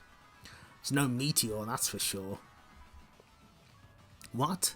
Be careful, this may be an attack. I'm trapped inside. Please follow this remote camera. It'll lead you to me. Are you one of my people? I'm merely a humble inventor. I'm here due to an accident. It's certainly a mess in here. What happened? What is this place? This is my space satellite. Until this morning, harmlessly orbiting planet Mobius. Suddenly the main engines failed. I was forced to crash land back on Mobius. But this isn't Mobius. You've come down on the floating island. The floating island? But that means you... My name is Knuckles, guardian of the sacred Chaos Emeralds. Unlike Sonic, I don't chuckle. You have all the floating island Chaos Emeralds? Of course. How else would the floating island be able to fly? Thank goodness you made it, little one. Because I have information which is vital to you. Information about an evil, deadly menace. A menace known as Sonic the Hedgehog. Now you know how Dr. Robotnik enlisted the help of Knuckles in his war against Sonic, just before the beginning of the Sonic 3 computer game. Keep reading Sonic the comic to find out what happens next. Oh no. Oh no. Keep your eyes peeled. Vroom! Those guys at Williams might not be quite as fast as me, but they do know a bit about speed. Mind you, they couldn't find a helmet big enough for me. Here's Sonic, Tails and Damon Hill on the road with the Sega buses last year. Watch out for more celebs in 1994. a second set of Chaos Emeralds, yeah. Where they have to explain it somehow. The Sega bus is on the road again for the Into Action tour, and it may well be coming to a town near you. Hold on. Oh, I thought it might have been Japanese art on the side of those buses. It's hard to say. I think that Tails one here, I think that might be from like the Japanese manuals. These ones are definitely Western though.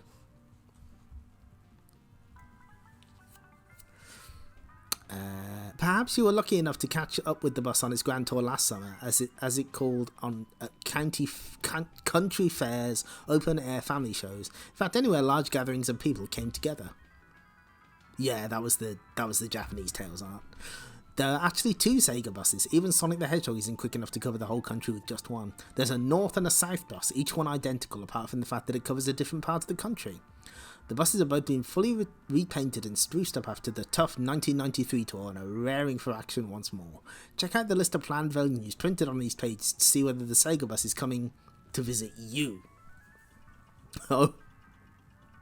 Whatever you do though, please double check with the venues or events that the bus is definitely coming, as the tour dates are all subject to change at short notice. And if there's nothing listed for your area, don't panic. Keep an eye on your local press, as new dates are being added all the time. And there will certainly be a lot more on the list by the time you read this. This Sonic the Summer special went to press weeks ago, so look out for more up-to-date information. The buses will also be making regular visits to selected Tontins and Haven holiday camps throughout the summer. Yeah, even Sonic has trouble navigating motorways. So what's so great about a Sega bus? It's a mobile computer games party, that's what. Each bus is crewed by 3 persons who actually live and sleep on board. Oh no. Their job is to ensure that all Sega fans have a great time when they come along to see the bus. They play some really mega music, mega loud, and they run some pretty mega competitions. You can win t-shirts, Sega goodie bags, and Sega balloons. If you're really lucky, they might even squirt you with their water pistols, so maybe you should take a brolly along. No. Then, of course, there's the bus itself. The lower deck is fully kitted out with consoles and video games. You'll find all the latest high-tech equipment on board.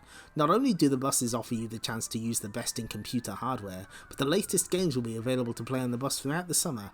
This is your chance to sample the latest releases for the different Sega computer systems, and there'll also be a series of promotional events and competitions relating to the new games.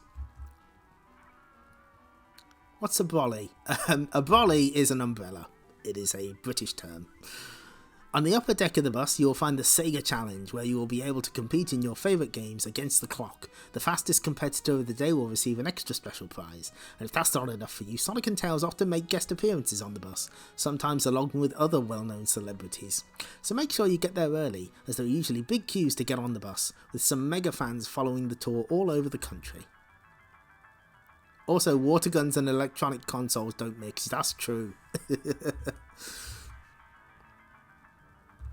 The Sega Bus Tour goes on throughout the summer school holidays, but it doesn't stop there. After the holidays, the buses actually visit schools, so watch out for it. You never know when Sega's Computer Roadshow might turn up. Please ensure that you check with the venues or events in advance, because all these appearances are subject to change. Don't come crying to us. I'm just trying to see if there's anything that I'd make it. Ooh, there was a Birmingham show. Nice. West Midlands represent. Sonic Crazy. We've seen this before, right? Oh, look at all that merch. Look at that merch.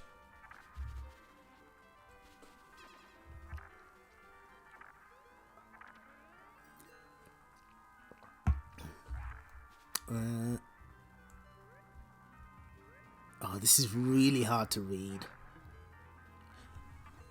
Sega earned millions globally just by letting companies put Sonic on their goods.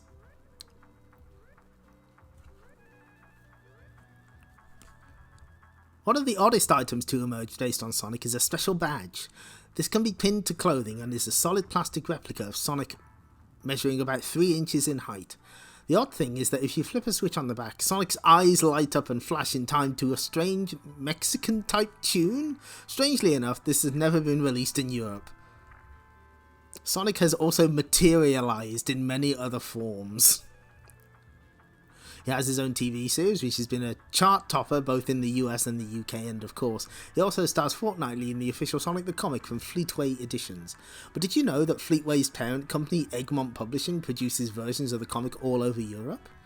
And how big do you think Sonic the Hedgehog really is? 6 inches high? 6 feet maybe? Well, the giant Sonic was created for promotional purposes, and he just happens to be 75 feet high. A hot air balloon cut out of Sonic was made specially for Sega. It has been used at hot air balloon venues across the country and at special Sega launches. So the next time you look up and see a 75 feet high Sonic, you can believe your eyes. Very special series of commercials. Ooh! These ads were created using a very sophisticated computer called a Silicon Graphics Workstation. They make Sonic look very lifelike, and he can run, leap, and bounce around just like in real life. To date, 2 of these ads have been made covering the release of Sonic CD and Sonic Spinball. Those are 2 Japanese adverts.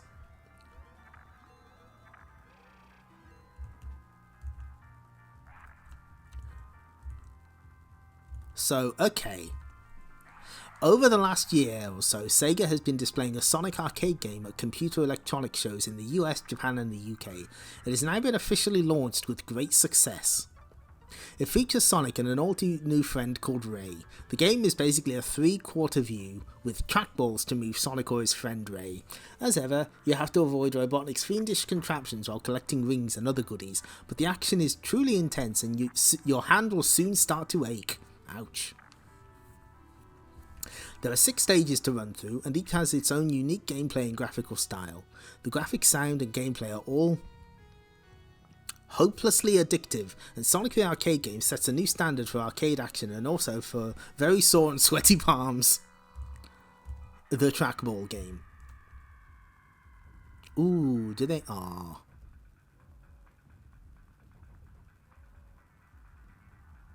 I was hoping they'd have Splats the Bunny.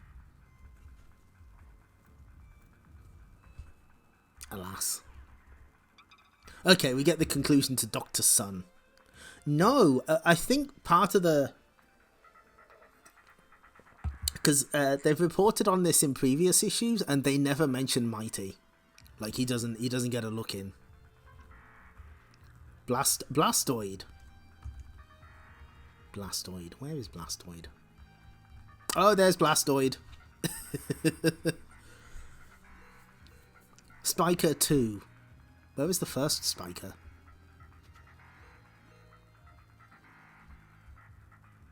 Nowhere, that's where. Turbo Spiker, I see. Okay, no worries, Arnold Rimmer. Thanks for stopping by. You take care. Hope you have a nice day. Dr. Sun, Part 2. Do you remember this? I'm relieved to see you have safely negotiated Robotnik's traps. Had I known you were coming, I would have given you details of our safe route. Right, look, we're here to rescue one of my young recruits. Ooh, that's an evil face. Yeah, his father, Mr. Stripes, sent us to... Ah, yes, Stripes, where are you, boy? Well then, lad, would you like Sonic the Hedgehog to rescue you? No, Dr. Sun, I like it here. These are troubled times, my friends. I offer these young people a safe haven from that evil despot, Dr. Robotnik. Yeah, I guess. Please, enter our humble domain. Let me show you around. Okay, I think we will, buddy. This is our reading room. Sonic, it's a library full of comics. And all the latest video games. And our recreation room. I have eyes, kid. The fuck is Flicky playing that's got him like that? Oh, bottom right of Sonic 2, you say? Oh yeah, there's Spiker. Spiker and his brother Spiker 2.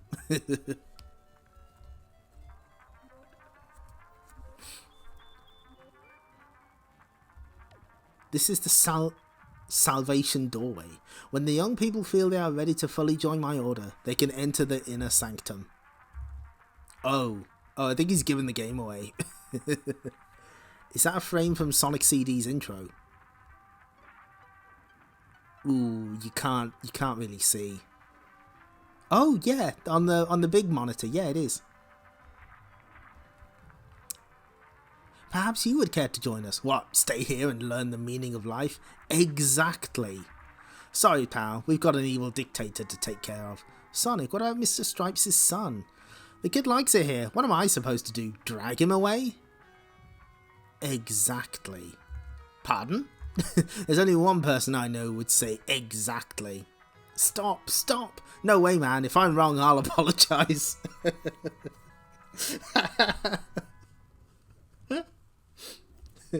Sonic always seeks forgiveness rather than permission. Da!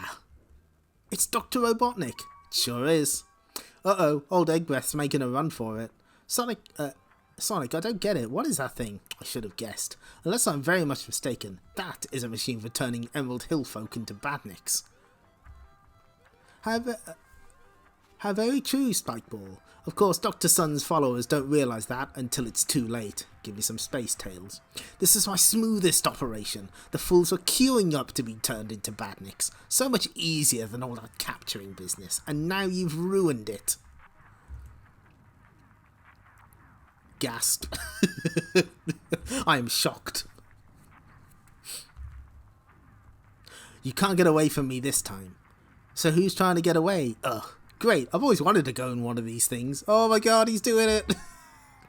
Puyo Puyo's song could have been localised into this comic storyline. They could have. They had the chance and they didn't take it. Nice handling, good acceleration, lousy brakes. Sonic, you did that on purpose. No kidding. Let's get the kids. I think the whole place is going to go up. Come on everybody, we're out of here. That was close. Sonic, do you think Dr. Robotnik's still in there? I doubt it, little buddy. Robotnik always has an escape planned. And when he takes me on, he always needs it. The end. Well, hey, this is the day when Tails and I met Chris... Fuck! Is there no escaping Chris Evans? Chris Evans and David Jensen. I gave them a few tips on how to be a TV star. Oh my god. That is pretty insidious. He's created an entire cult. It's pretty... Oh, Chris looks so miserable. Poor guy. Okay, so that was the summer special. We needed that for the 4-page Knuckles story. Otherwise, we would have been lost. With a mountain bike, Great Halford's compo inside. The ultimate decoy in Sonic's world.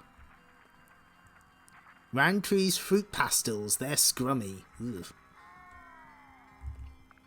What the fuck is going on in this? Eh? I don't... What is... It's fine.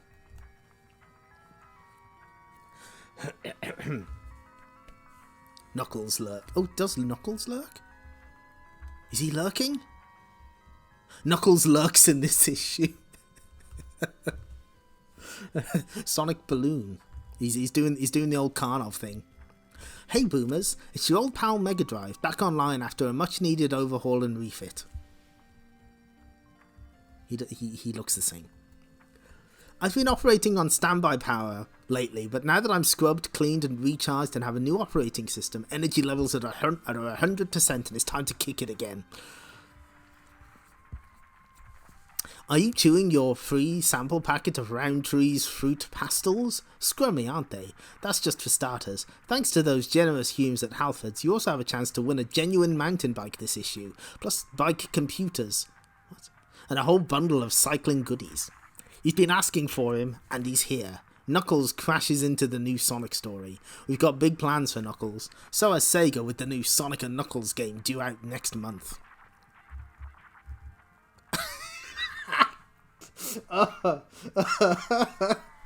Pirate S.T.C. tunes out this issue, but if you want to see more of Fezhead and Skull, you know where to write. Yeah.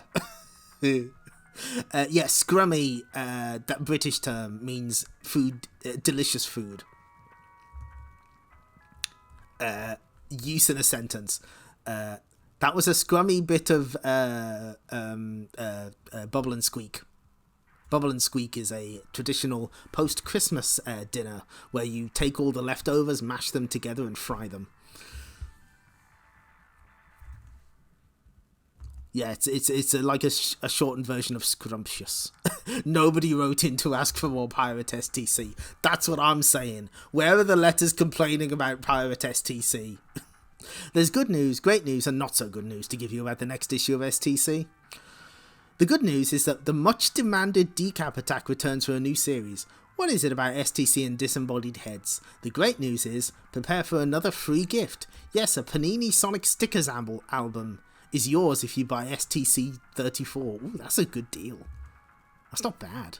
I'm sure the complaints were unprintable, probably.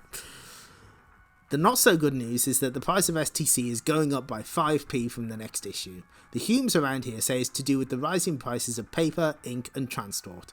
I think it's the rising prices of the cheese and pickle sandwiches at the nearby cafe. He's probably right. However, one thing's for sure, the extra 5p will be worth it. I've arranged for S.T.C 35 to include another free gift. It's a packet of Panini Sonic stickers to start your collection. And there's lots more free gifts to follow, plus some sensational new series and surprises. Stick with S.T.C for value for money action. Ooh.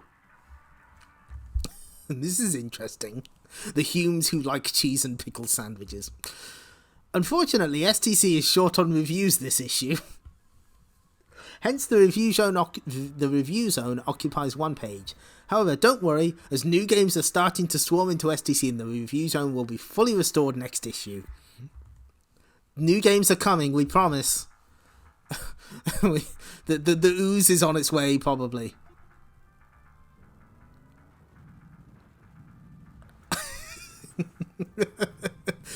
Oh, Jesus. To find out, call the Sega Into Action Tour hotline. Don't call that number.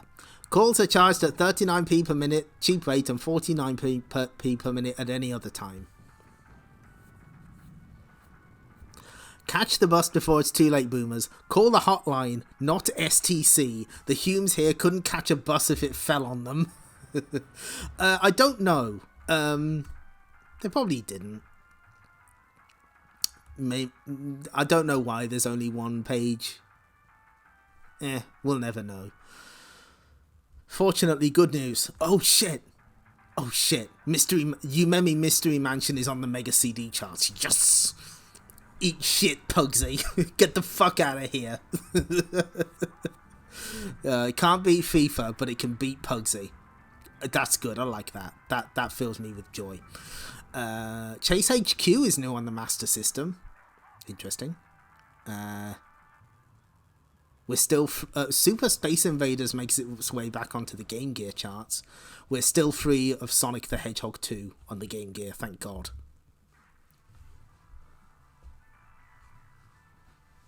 Sonic 1 and Chaos, but not 2. Ah, it's beautiful. Today's top story, Dr. Robotnik is missing. Details are sketchy, but the famous dictator of Mobius is believed to have perished while his new satellite, Death Egg 2, fell from orbit. See Sonic the Summer Special. You see, that's why we did it. Rumours that the authorities have been unable to locate the crash site are unconfirmed, but Amy, will you turn that thing off? We got work to do.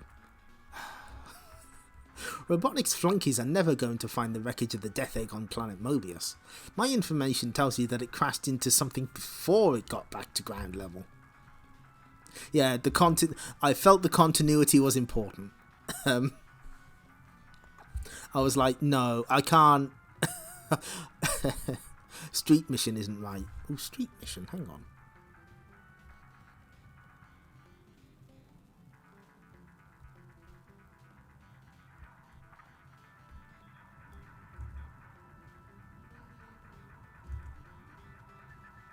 What is... Oh, I see. Asterisk and the Street Mission. Yeah, it's meant to be Secret Mission. But yeah, I was like...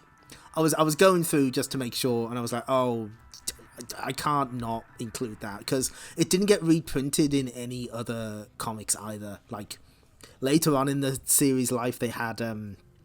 they would reprint old stories, and that specific one was never reprinted, so I was like, okay... We gotta include it. Seeing Master System Pit Fighter worries me. You're right to be worried. Although it's supposed to be better than the SNES version. You think that it hit the floating island, Kintobo? It's a distinct possibility. You're all nuts. The floating island in the sky is only a dumb legend. I can't believe Kentoba talked me into this. I mean, everyone knows that the floating island is just a dumb legend. Amy told me. Sonic, what's that? I don't believe it. We found the floating island. That was quick. Enter Knuckles. So, have you noticed that Richard Elson is fucking killing it with this art? Call Porker Lewis back at base and tell him we made it. Okay, I'm on it, good dude buddy. And will you stop trying to act cool, trying to talk cool? Porker, we've done it. We found the floating island. I'm going in for a landing. We hear you, Tails. Good luck. Some people think the floating island is only a dumb legend, you know? Come on, nobody would be that stupid, Johnny. Ah, shut up. Don't you fucking dare talk back to her. You be nice. Hi, Rachel. Oh, you've picked a good time to join in. We are reading the Sonic 3 adaptation. Of course, just because we found this place doesn't mean Robotnik is here. Sonic, I don't like the look of that face. I don't much like the look of your face. Am I complaining?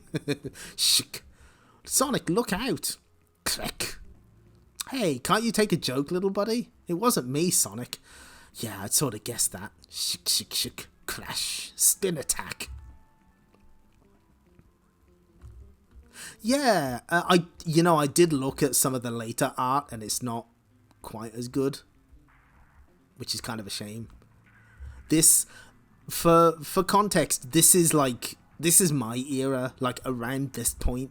Maybe a little later I started getting the comic more regularly, so this is the type of art that I associate with the comic. Sonic, are you alright? Oh yeah, fine, thanks. I like falling to certain death. When I ever learn, there's a time and a place for sarcasm. Oof. I mean, he's learning. Why is there never a two-tailed flying fox around when you need one? Did I hear someone mention my name? Just don't cut it so fine next time, okay? Sonic, I'll never make it all the way up to the top of the island, so let's hope this tunnel will get us back. I guess not. Don't give up so quickly, kid. These walls don't look very solid to me. If I'm wrong, I'm gonna have one sore head. Let's hear it for the cool blue one. Kadoom. Looks like Kintobo was dead on with his theory. That thing has got to be one of Robotnik's badniks. Robotnik's losing his touch. This is the dumbest looking badnik I've ever seen. Hold still, pal. This will only take a second. Yeah. Yow. Oh, Jesus, Sonic's impaled. Sonic's fucking dead. I'm fine, Tails. Got my force field up just in time. Oh, it's the Insta-Shield. Oh, that's cool. I didn't even know you had a force field, Sonic. I'll tell you about it, but not now. That badnik means Robotnik must be around here somewhere. So, oh, that's so fucking cool. They put in the Insta-Shield as like a tip. That's synergy. Luckily, my shield has protected me. Sonic's playing on nuh-uh, you didn't hit me. Ah, Sonic, I've been meaning to ask you about that. If we do find Robotnik, what are we going to do with him? A very good question, my little friend. My congratulations on finding me so promptly. Robotnik. This is it, Robotnik. There's nobody to protect you this time. On the contrary, Spikeball. Ugh, Clud. Meet Knuckles, invincible guardian of the floating island and my own personal bodyguard. Oh shit, Sonic's dead. Knuckles got him with the burn knuckle at 99. Next, no escape. Tails is pointing. Oh, they only had space for one game, and they picked Champions World Class Soccer endorsed by Ryan Giggs. Oh shit, someone's fucking savaging this one. If Manchester United forward Ryan Giggs had ever played a decent soccer sim, he couldn't have put his name to this poor offering from Flying Edge. Wow. He had no Chaos Emerald, of course he didn't survive. With the glut of football games on the market, I was hopeful that Champions World Class Soccer might rival the crop currently hogging the top 10 charts. Instead, this is one of the least inspiring games presently available.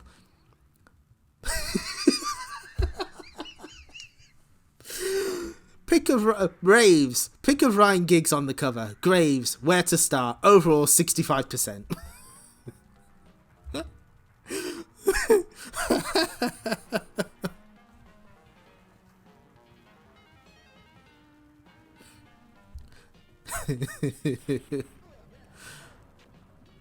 Yeah, I know. Don't pay attention to the scores. They don't make any sense. At least this makes sense. At least I know where I stand with Bring Me the Head of Coach Bricker. Whoa, Bob. It looks like Bones has found some high-powered help there. Could this be the turning point in the game? Could be, Chuck. KT Slayer's horde of crazed mercenaries have been making mincemeat of Bones Jackson and his Midway monsters as they attempt to recover the head of their own Coach Bricker. But now with the Razor Kid joining them, the game's wide open once again. That's a heavy-duty armed response vehicle they're driving there, Bob. Rocket launchers, laser sighting, firing 300 rounds of hollow point explosive shells a second, flamethrowers front and rear, napalm dispenser, and chrome hubcaps. It's sure not your father's Oldsmobile, Chuck. Play ball! Oh my god. Bwahaha! That's not going to help them. I'll let nothing stand in the way of my plans. Bricker's head will be mine, and once I have it, I'll siphon his knowledge and tactical skill. Beautiful. Oh.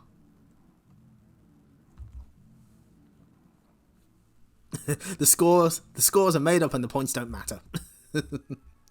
And program them into my new team of unstoppable state-of-the-art killer androids. Then I, Zalgor Prig, will be in...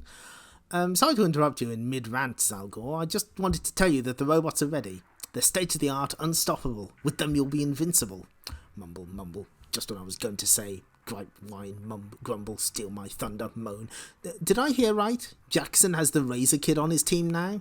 Are you sure KT Slayer has what it takes to stop them? Slayer is nothing more than an errand boy. But fear not, Professor Wiz, I have a few surprises in store for our heavily armoured friends. What, no bwahahaha? I've got the head, but Jackson and his squad are hot on my heels. Just keep running, KT, we'll take care of the Midway monsters. Snot goblin ambush whacking lily-livered poop sticks. Just screaming obscenities the entire time. Goody, we'll catch up to Daddy's head in no time with this tank thingy, won't we? Don't go counting no chickens yet, Brenda. We're heavily outnumbered, low on fuel, almost out of ammo, and the weather forecast is for rain. It ain't looking too good. I just love these little pep talks of yours, Grim. You should have been a cheerleader. Krang. I told you this was going too smooth. Keep thinking those happy thoughts, big guy. I have a very bad feeling about this. Oh, another Sato creation. Oh, come on, it can't be that bad. Okay, I've been wrong before. Told you it was bad. Told you. Hey, watch the threads, man. Grah. You're beginning to bug me, pal. Kill. Rend. Destroy. That's it, dude. I'm really ticked off now. Rumble. What's that noise? Oh, probably just some invincible death. Killer death machine sent to destroy us. You know, just once, Grim. I wish you'd be wrong about these things. Razor. Marry me. Ooh. Eep. The Joker is in attendance, I see. Secret weapon on just the heavy... Secret weapon or just the heavy hand of fate? You with the Judge, Bob. Remarkable, Chuck. Those girls are the Razor Kid Geiger County fan club. They're fanatics, Chuck. Looks like they may have pulled the fat out of the fryer for their young teen idol. Ooh, Razor. Where are you? Out of the way, fatso. Oh, Jesus. Oh, my God.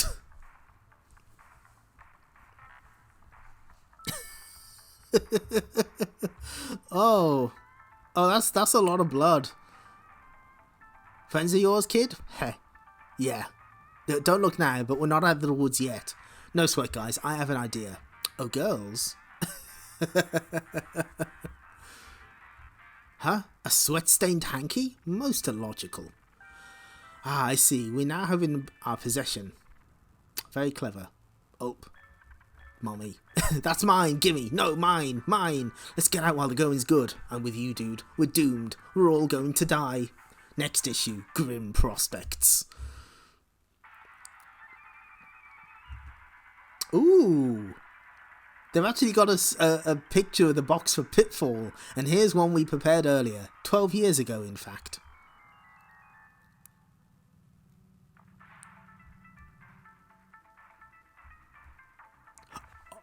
Oh, oh my god. What the, why is Super Pitfall here? What? But no, why would you? They've got a screen. What? Mycronic spotted. Activision claim that Pitfall started the video game craze of the 1980s. We'd say that's a slight exaggeration, but it's certainly fair to mention that, believe it or not, Pitfall was the forerunner to the likes of Sonic the Hedgehog and Super Mario Bros. Oh my god. I can't believe it. We've got a fucking a Super Pitfall jump scare. That's great. Ah, that's good. Lemmings 2. Sylvester and Tweety are about to join the crowd of Warner Brothers cartoon characters such as Marvin Martian and Roadrunner appearing on Sega formats. Meanwhile, Konami are in the process of producing a game based on the crazy cartoon series Animaniacs. Domark doings, huh? They had to include. Huh? What the fuck is... US Gold Sega releases have been thin on the ground, but that's likely to change. At least for 16-bit, 32-bit and beyond owners, now that the Birmingham-based publisher has set up its own research and development department. The idea is to create original games for as many formats as possible, but specific details have yet to be revealed. Weird. Flying Nightmares. What the fuck is that? Is that the... No, Racing Aces I'm thinking of. I have no idea what Flying Nightmares is. Being such a super hit fox and a happening hedgehog, Sonic and Tails never tire of action. So, here's a special selection of bike-related drawings, which deserve a special S.T.C. airing. Each artist boomer behind the pen will receive an original classic S.T.C. badge, not seen since issue 2, because we've got plenty of them left over. Flying Nightmares came out on other formats. Okay, that makes sense.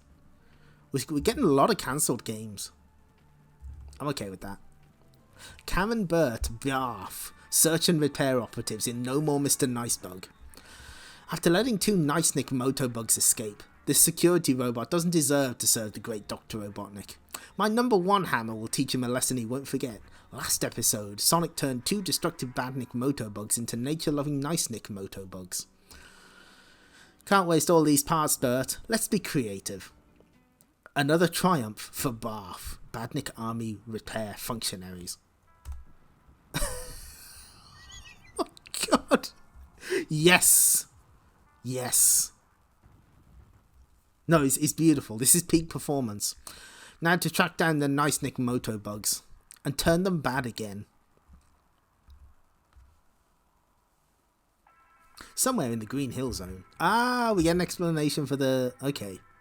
How will we tell which ones are the Nice-Nicks? With the triple S, blow this up, Bert. Synthetic Sonic Simulation. How's this Sonic balloon going to tell us which are the Nice-Nicks? All Badniks are programmed to attack the blue hedgehog. We just got to watch out for Motobugs with peaceful tendencies. Youch!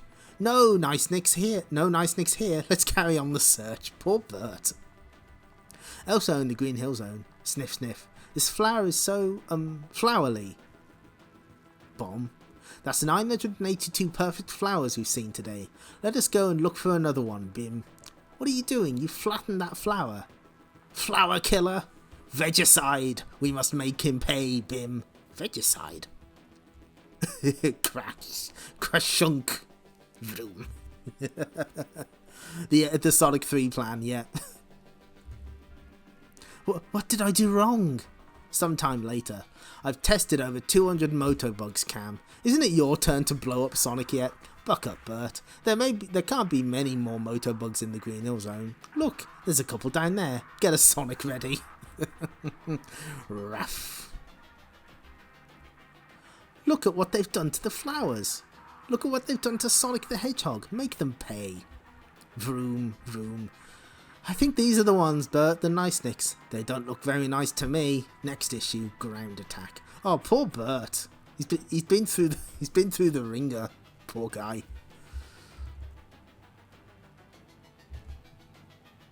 Yeah.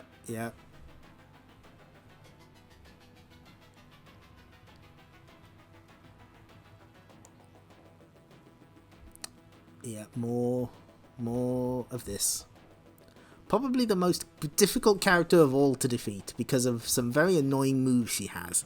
She's very difficult to pin down and uses her shadow special to turn into a shadow figure that can't be hit. The twirling fan attack and high kick are hard to defend against, but she's open to attack whilst in the air. Characters such as Xavier and Midnight use their special moves to freeze her in midair and launch projectiles to get rid of her. I like Cam and Bert. I think they're cool. Okay, this is it. This is the end. This is the end of Pirate S.T.C. The Band-Aid Bandits have been pulled through their TV by the evil Fezhead and Skull, forced to play within video games. Girl Wonder, and Bob Pratt had been frozen in a large ice cream. Kamikaze Blob Sackhead, Flame and Dog, the chicken, are in the process of liberating their freezing friends, sort of. Free us from our creamy little captor. Heh, this is better than watching TV. Hit me, would ya? You're going to regret that, kid. Go. Oh my god, this is just a fucking full-page spread. Oh boy, I really should clean my ears more often. Chicken beak and eyeball, yum yum. You know what, we're gonna zoom out. This is the end. This is the end of Sonic the Comic. I mean, do we have to? Oh, thank you. Oh, Miria has appeared. Thank you. Yeah, we need all the help we can get. Okay, where is Miria? Can I just have her cover the screen, please? Can we just do this? Can I just censor this entire comic? Okay. If I press the undo button, there we go. She can sit on my head. Thank you, Miria. I need her support. Miria is shocked at this page. She's... However, Miria is unbreakable. Not even she can be bummed out by Pirate S.T.C. Even though I can. My earwax problem is getting to be horrific. Eek, my marvellous earwax monsters, do your funky thing. Let go, kid, you're spoiling his lunch. What the Come here, ya ugly woos. Ah, bye-bye, nosy. Nice meeting ya. Thrack. Owie, you've bust me nostrils. Ah, you ready for a good beating? Well, no. Well, I am. Ouch. Splow. Blam. Ooh, that's better. Don't try this at home. It's stupid. Stupid. Stupid. Rachel, I can't remember. Have you had the pleasure of Pirate S.T.C. before? Are you seeing this? I'm glad that I'm reading this with other people because I don't want to be alone. Oh yeah, strike me with that space hopper and I'll turn into a large gang of carrot shooting pigs. Oh yeah, right, of course you will. Yikes, she exploded. Mummy. We're in this together, we'll be fine. Only kidding, let's get him. Fire. Hey lads, there's loads of ice cream over here. Do you hear that? Ice cream. Ice cream. Top buzz. Holy poly, they're consuming the evil creaminess. Let's make our escape. Wow, they really saved our bacon. And your jokes are as bad as their breath. In the name of Pias. Is the name of Pias tarnished enough already? I missed all this when Chumo did his Did you? Oh. Oh, what? Well, you might be thinking, oh, well, you know, I missed the earlier parts. What did I miss? Fucking nothing. You missed nothing. We have succeeded in our mission. These couch potatoes have been transformed into commandos. It's time to take them to a higher level. We're going in with love spray. It's the vitamin...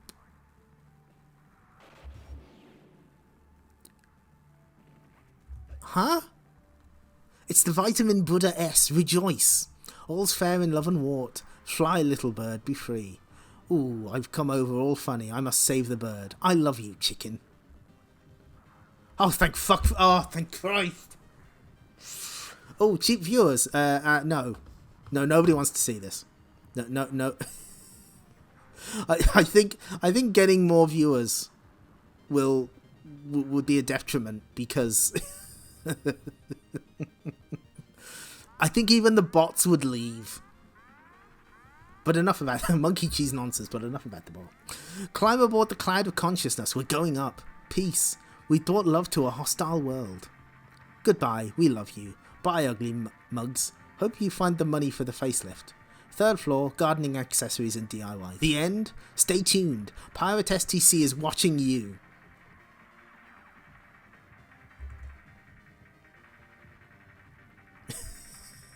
Maybe Streamboo is a better place than to be than Pirate S.T.C. We're free. We're free. At last we are free. You see, I considered the possibility of leaving this until next week. No. Absolutely not. We had to do this now. There was no fucking way I was doing that next week. Megadroid the Hedgehog. Good.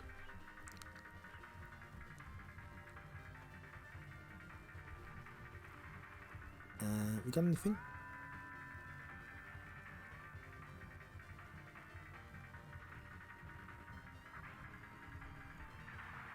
A new series of Echo's Adventures is in the works, so keep watching for more news on it. For about a zillion other boomers who've asked, Kid Chameleon, Eternal Champions, Shinobi and Decap Attack are also set for return appearances. Notice that Wonder Boy and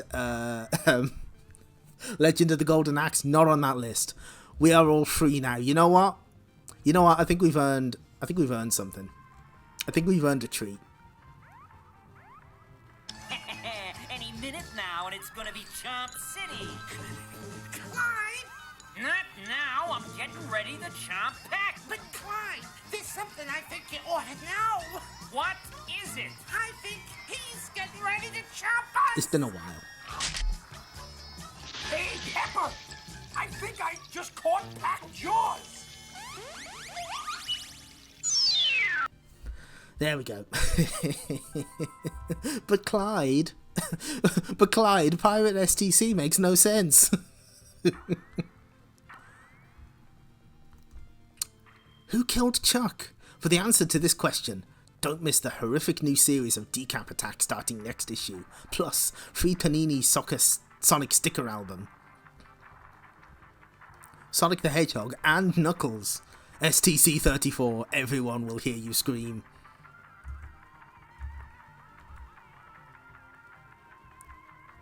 Heads up, Decap Attack returns. Who is this man? So yeah, Decap Attack was the star. Let's see, what time are we on? You know what? I think we just about got enough time to do the extra ones I wanted to do. So fuck it, we'll keep going. First off, a big thanks for buying this issue. As you will no doubt noticed, it cost you an extra 5p, but I'm sure you'll feel that it has been money well spent when you see what lies in store for you. First, no more fucking Pirate S.T.C. For starters, there's your free Panini Sonic album. How could you miss it? Hang on a mo. What good's an album without something to go in it? Glad you asked me, boomers, because next issue you'll be getting a free pack of Panini Sonic stickers to begin your collection. The really great news, however, is there'll be another free gift the issue after that, and the issue after that, and, Well, every issue until the end of the year. How do you like that, boomers? No, don't thank me. Just spread the word that STC has gone mega mental. Fuck. No. No. No. Gah. Sonic the Hedgehog 2 is back in the Game Gear charts.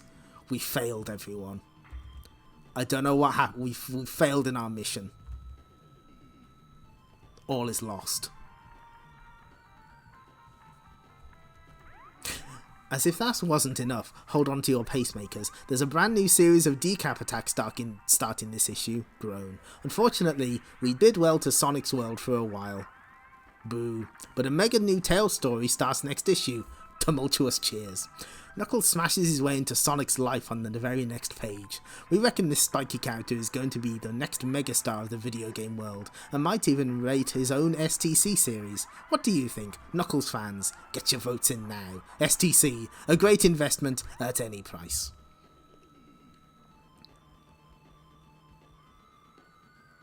Thank you for the 25 bits Octono Shock to ease the pain of the return to the charts, yes. The Taz era has begun, you say? Oh yeah, Tasmania's on Game Gear and Master System. At least Sonic Chaos is outselling it. Yeah, that's a slight. Yeah, we'll take those. We'll take that. Not happy about fucking no Road Avenger or Time Gal on the Mega CD charts. Xenon 2 on the Master System. Oh no. Also, you might notice Star Wars on the Game Gear. That's a port of the NES game, I believe. Oh yeah, Street Fighter 2 Champion Edition is back in the chart, and the Chaos Engine enters. No Eternal Champions. We're not letting you off that lightly. This issue is just the start of some great things to come from STC. Aside from crate loads of free gifts over the next few issues, we've got some great new series planned, as well as the return of some old favourites. Tails, Mars Power fans celebrate as the most unlikely twin-tailed foxy hero in comics, please don't call him Foxy, returns for a new series next issue. See the back of this issue for more details. The Eternal Champions, back for a second action-packed series. Shadow and Larson paint the streets of old Chicago red. Starts in STC 37. Streets of Rage is the only game in town, and Axel, Blaze, Max and Skates are it. The third series of one of STC's most popular strips starts in STC 41. Remember the 4 elements from the very first series of Shinobi? Well, they're returning, and STC's top martial arts warrior is their target, coming soon. Plus, hot new series starring some of the most requested characters in video gaming. Who are we talking about? Sorry. Our lips are sealed. Keep reading STC to find out. Boy, are we sneaky. So, as far as I remember, Twin-tailed Foxy is what Nico would like to be called. Maybe she's the one that wrote that. So, yeah, they reference hot new series. As far as I remember, there's only 3 games that didn't have series before that show up after this. Only one of them I am willing to call most requested characters. It sure isn't Marco's Magic Football, I can tell you that much. Enter Knuckles Part 2. Robotnik has crash-landed on the mysterious floating island. Sonic followed, hoping to find the evil tyrant vulnerable and alone. No such luck. Ah, Sonic, I see you are awake again. I'm glad Knuckles didn't hit you too hard.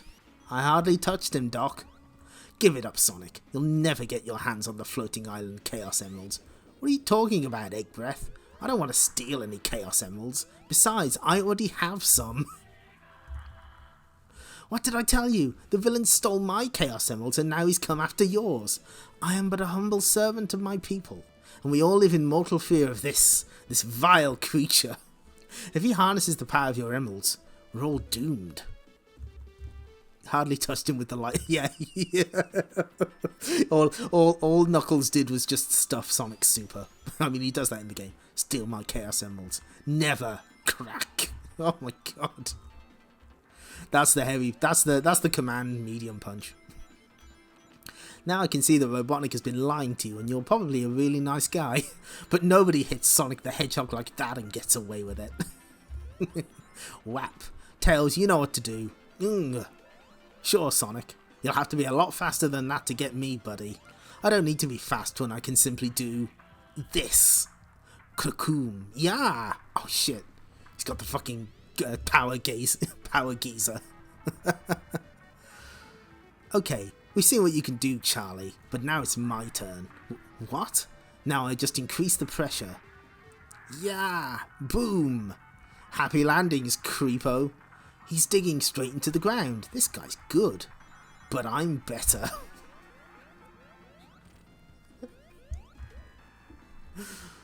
It won't be long now. Underground, the advantage belongs to Knuckles. Convincing the kid that Sonic is a bad guy was a stroke of genius. Brack. Kroom. Bok. Thoom. Crunk. What are those two doing to each other? This is great. Rah! Wow! Sonic with the fucking left hook. Brack. Give it up, Knuckles. You're no match for this hedgehog. Huh. I didn't even realise the fight had started yet. Ready to give up? No way, buddy boy. Suits me. Me too.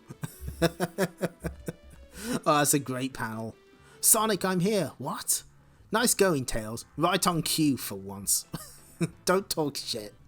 Hey, Knuckles, I'd really love to play some more, but I've got something to take care of. Go for it, Tails. Get away from me, you simpering fool. What are you trying to do? Well, since you asked, how about this? Yeah! Knuckles, rescue me! Your little pal won't be doing any rescuing today, Robotnik. Not unless he's learned how to fly, that is. If I catch you, I bet your little friend will bring the good doctor back. Dream on. You may be nearly my match in a fight. Yeah, that's a tiny net. That's not big at all. Huh? But when it comes to speed, you're not even my league. This isn't over, Hedgehog. You and I have unfinished business. I've heard that before. Home, Tails. What are you going to do with Robotnik, Sonic? Don't worry, I'll think of something. Sonic, do you think you could have beaten Knuckles? No problem, little buddy. I was just getting warmed up. Sonic not looking like a villain challenge failed. I wish I meant that. Knuckles was really tough. I don't think we've seen the last of that character. I'll get you for this, you miserable blue pincushion. Next issue, The Prisoner. Oh, his fucking legs are sticking out, poor guy. You would think so.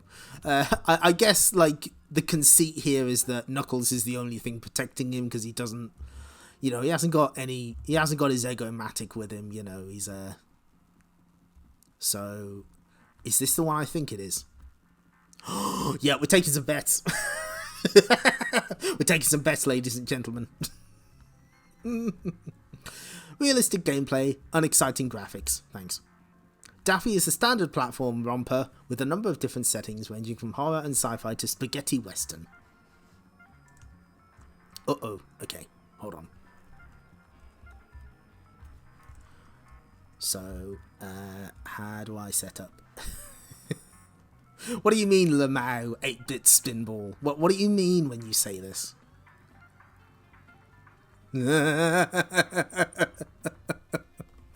Oh boy. Yeah, we've played, hold on.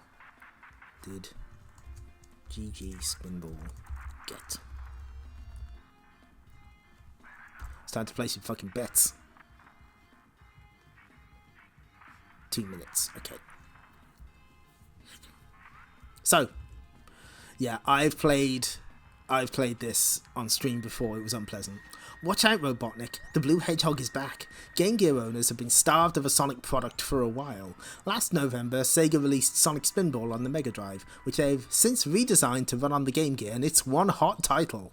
Sonic Spinball plays on very similar lines to the original MD version, with Sonic bouncing around a large play area, the objective being for him to collect rings and open sections up by hitting strategic points in the table. However, this is not just your everyday pinball game. There are sections where Sonic can run and spin dash around, as well as doing his own pinball impression. There are 5 rounds to battle through, with each round having its own unique playfield and boss area.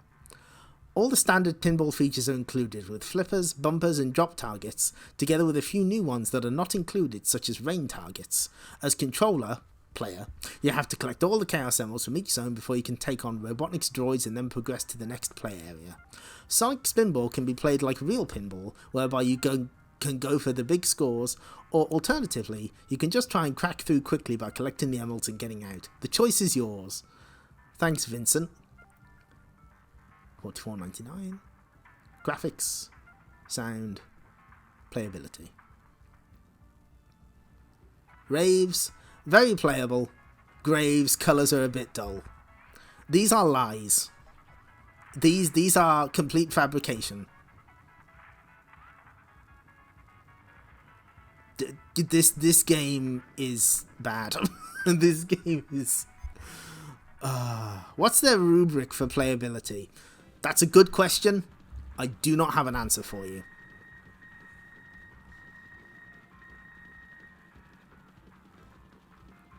Well, some big fucking money being bet here. What's the score? 80%.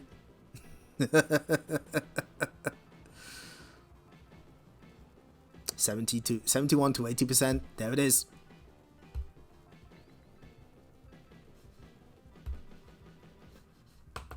Congratulations to those that got it right.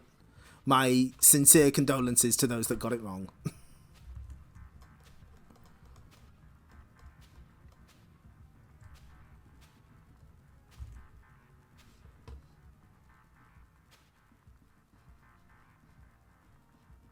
Exact same score they gave the Mega Drive version. What a surprise.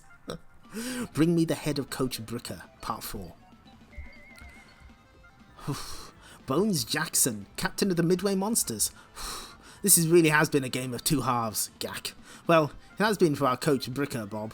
Indeed, KT Slayer's theft of the coach's head certainly was extraordinary, Razor Kid. Any ideas why he would want it? Beats me, but if we're going to stay in the game, we need it back. Thanks, kid. Now over to Chuckant, who is with Grim McSlam. Grim prospects for the game ahead?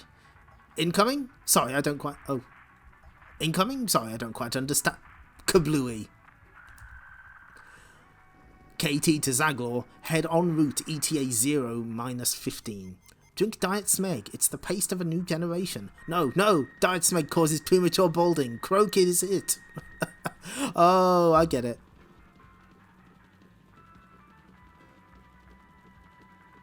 Oh, I'm sorry you were 1% off. I've used the same, because if you look at the... This is kind of strange, because like, on the STC rating system, like they got under 40%, but then 40 to 70%. So, you know, that doesn't really... Like, if it hits 80%, like, where does it go? So, I decided to add the 1% to, you know, make it sort of work that way. So, use your Zenny responsibly. But thank you for your understanding. Excellent, Slayer. Dr. Wiz and I eagerly await your arrival. Sorry, no bwahaha. Maybe later. Thanks, Megadroid. What's up, Grim? You've stopped fighting. Look, I don't want to be a prophet of doom or anything, but I think it's going to... Snow? And me without my mittens. Whoomp. That's the snow falling sound. Snow, ice dancing, figure skating, curling. Bummer. It can only be... the Winter Olympics. Greetings, sports fans, and welcome to the Eric von Blofeld Memorial Stadium here in Reykjavik. What the hell are these vehicles? Transport, jump aboard, whack. Wait a sec, I just figured out what event this is. Freestyle clay bobsleigh shooting. Blam, blam, badam, bow, blam. Boom, return fire. Boom. Extraordinary. Innovative play from Bones' team. That must surely put them in the medals. Let's face the music and dance. Oh, Jane, they love us. Listen. Crump. 6.0, 5.9. Hurry, KT's about to make a touchdown to Toxicon. Too late, Skullface. You'll never catch me. I'm speechless. Hey, there's always a first time. Crunch. Swinehund, Dam Buster, Barnes, Wallace, Brain Hemorrhage, Cheese Feast, Super Supreme Size Salad. That's the closest this gets to monkey cheese humour. Snow falling sound, thank you. At last, the head is mine. With Bricker's tactical skill and knowledge programmed into my awesome battle droids, my evil scheme is nearing completion. Bwahahaha, told you there'd be one later. Oh, that's a good shot. I like that. And Bricker still has his cigar amazingly.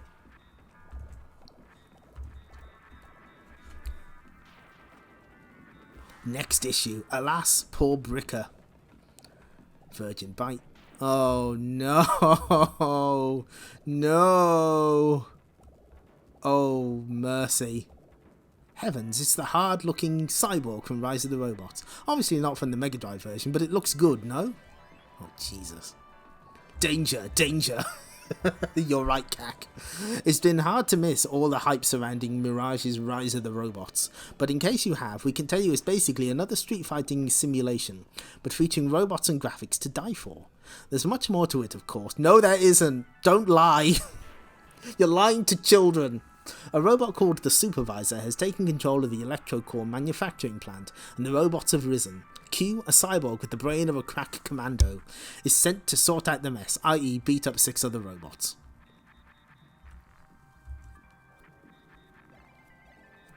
The Grim Reaper of UK gaming magazines is coming.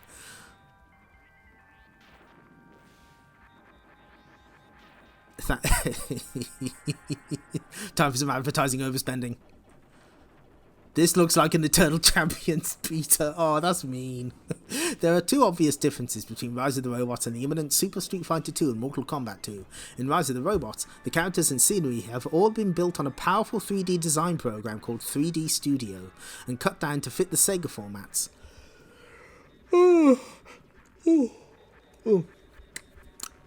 The result is intended to be a more solid and believable environment. The second difference is that Oh no! The second difference is that the soundtrack has been composed by Brian May, former lead guitarist with Queen and composer of music for Ford TV ads. Oh my god! Rise of the Robots is nearing completion on over 20 different formats including Mega Drive, Mega CD and Game Gear for release in October. There's even an arcade machine in the works from Belfruit, who also brought Gremlin Zool to the arcades. Both of those are not true. Well, sort of. I think Zool was like maybe location tested, and how many cabs of Rise of the Robots exist? Because apparently they were destroyed after the location test. It was that bad. Yeah, the very rude continue screen. Yes, Arcade Zool does exist. There are cabinets. There have been photos taken of them, but it hasn't been dumped.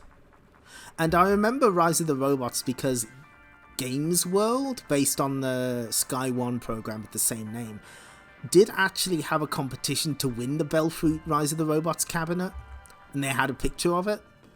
Needless to say, I don't think they sent them. With Super Street Fighter 2 making big waves on the video game scene, there's more news about the long-awaited Street Fighter film. What do you mean you've never heard of it? Aussie actress, songstress Kylie Minogue is learning how to fight with a personal trainer for her role as Cammy. She should be so lucky. Oh, that's a joke.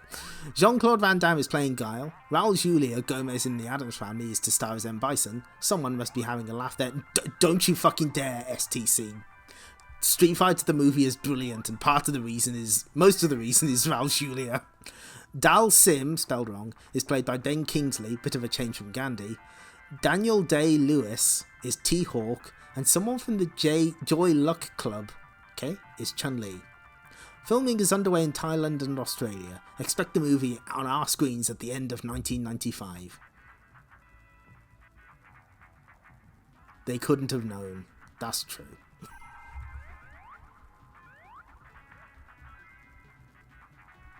I know, but huh? S.T.C, why is this Streets of Rage 2 screenshot here?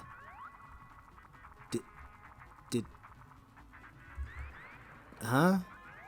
Yeah, Ming Na was Chun-Li, that is correct. Why is Blaze here? I am convinced that there was a sleeper agent from Nintendo who just came in and like fucked up the screenshots every now and then for S.T.C. There's so many amusing screenshot fuck-ups.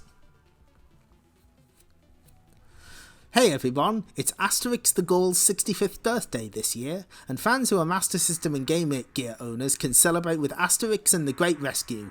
Or not. Rude.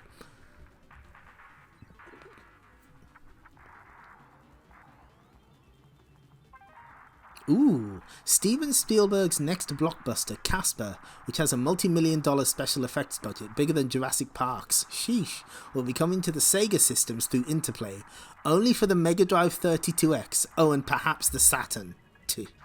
They both wear tights, no one can tell the difference. Someone mixed up Beat Them Up and Fighting Game again. Yep, special guest character, I wish. Yeah, pretty sure the Casper 32X game didn't happen. Oh well.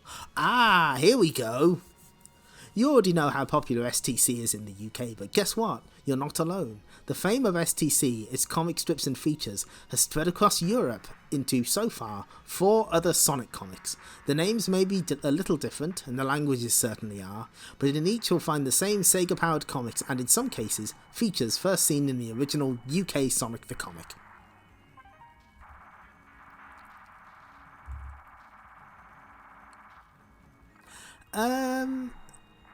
No. The closest Street Fighter guest characters is let's see, Ingrid from they're always other Capcom games. So Ingrid from Capcom Fighting Jam, Akira from Rival Schools, and like a shit ton of Final Fight characters. Yeah, that's it. So we got Holland, Sonic Magazine. I'm not even going to attempt to read Dutch. The Dutch way of saying this is the comic for Sega fans. Contains lots of Sonic strips plus reviews in Zapping and the T-Zone for, guess what? Tips. Probably. France.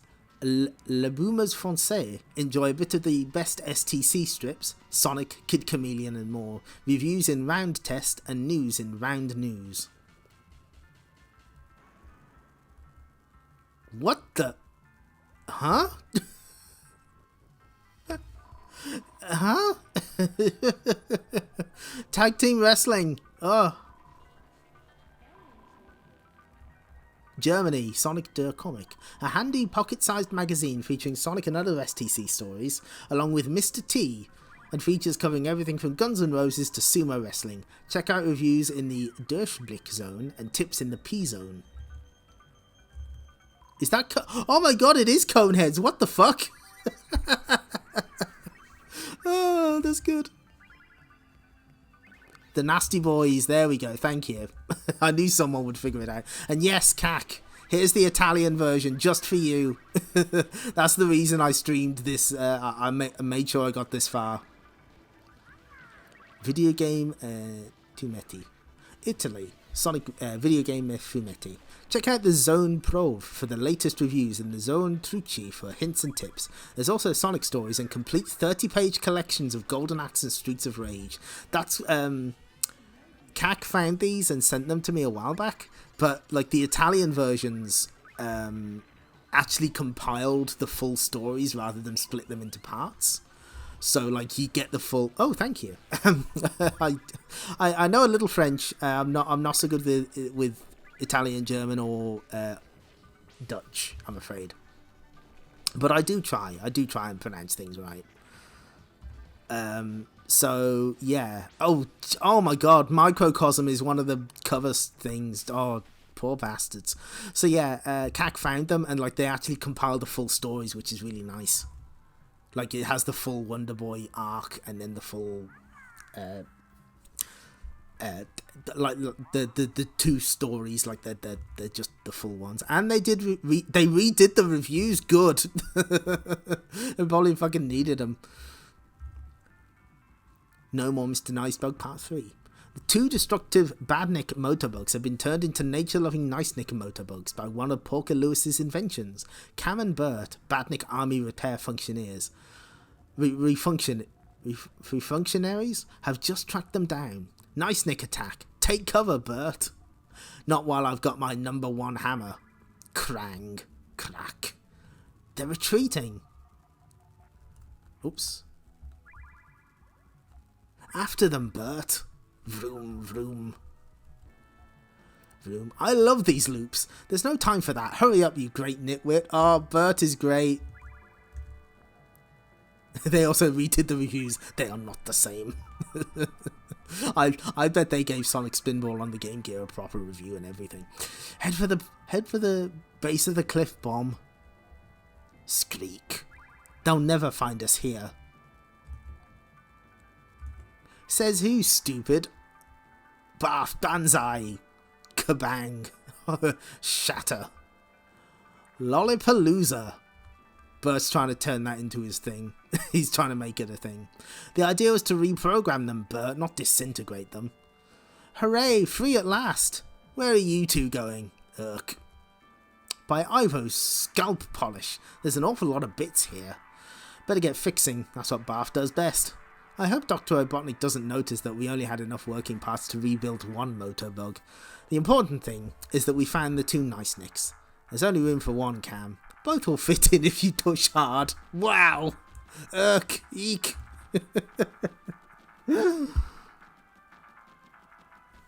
That's good.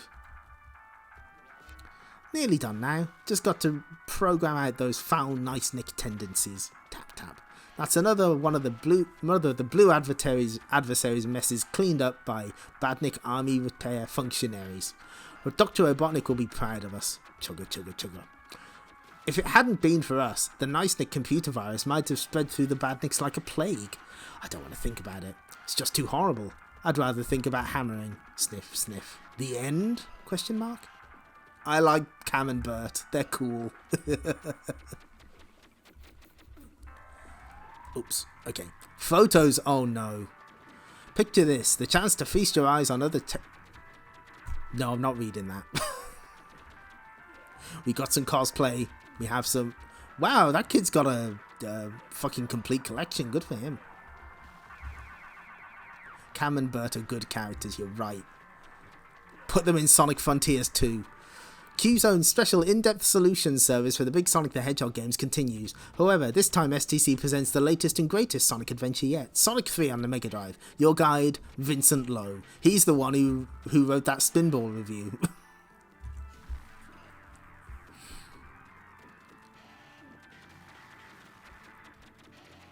Things to look out for in all zones. Star posts, loops, red and yellow pogo strings, capitalized.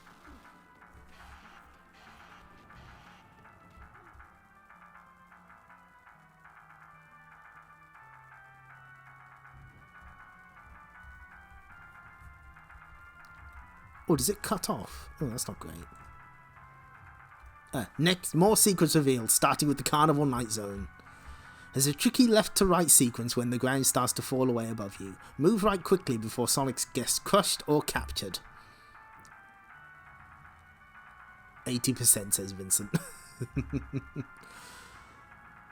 He's back. He's back. Our friend, Chuck D. Head. It's not my fault. I just want you all to know that. It's you. You voted for the first series of Decap Attack. You're responsible. So now you've got a new series. Remember, you've only yourselves to blame. It was a dark and stormy night. I don't believe it. Even the first line's a stinker, says Megadroid. Thunk! Will! crash, won't, bok, will, won't. Come on, guys, give it a rest. Oh, that's a good panel. Big fan. Give me a break, Chuck. I only came to tell you the professor wants you down at the lab. Forget it, Igor. The last time he tried to shoot 2,000 volts through me. Oh, he does that to me all the time. I've got to quite like it, as a matter of fact. Look out for the edge. We'll all look back and laugh at this one day. I wouldn't count on it. Where is that pesky Igor? Coming. So there you are. Knock it off with the lying around. I don't pay you to do that. Actually, you don't pay me at all. Whoop. Yeah, you know what? I counted. I actually went back and counted. There were 31 decap attack stories. The last non-decap attack Sega game story that wasn't Sonic was issue like around 70-80 with Shining Force. The last decap attack story was in issue 132. Wait, what? Is this from the Italian Sonic magazine? Did they give 90% to Master System New Zealand story?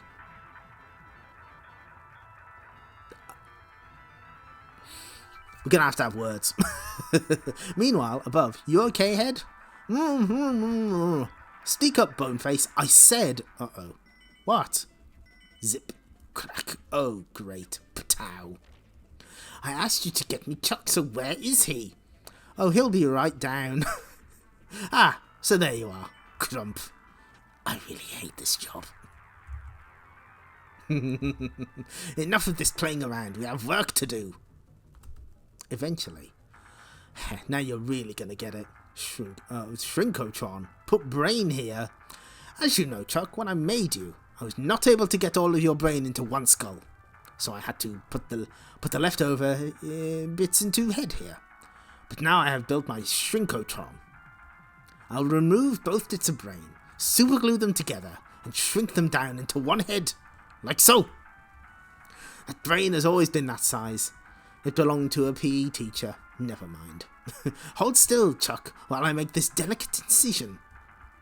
What? Bing bong. Let's get that, will you, Igor? Kids, don't try this at home, at least not while your parents are watching, says Megadroid. The name's Case. Detective Case.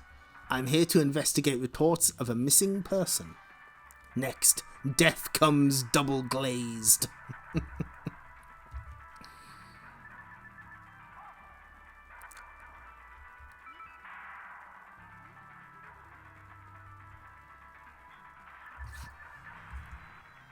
Please tell me whether you are going to create a comic strip based on the game Robot to the Rescue, as this is my all-time favourite game. Well, up to now it is. I think they mean Rolo to the Rescue, which was an EA game. They could have got it. It was published by them.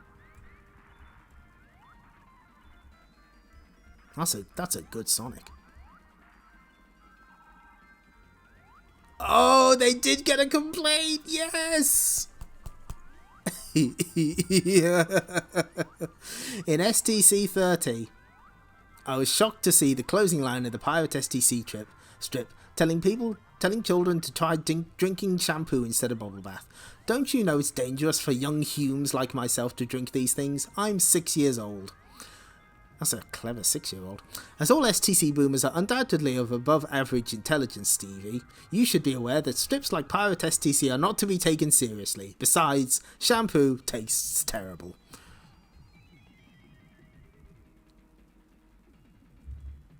Shampoo tastes awful, says Megadroid. I have a variety of video games, including beat-em-ups and adventure types. However, while choosing a sports simulation game, I was surprised to discover that Sega hasn't released a snooker game. Surely, plenty of other people must be sharing the same thought. So if Sega are listening, do yourselves a favour and get cracking on a snooker simulation fast.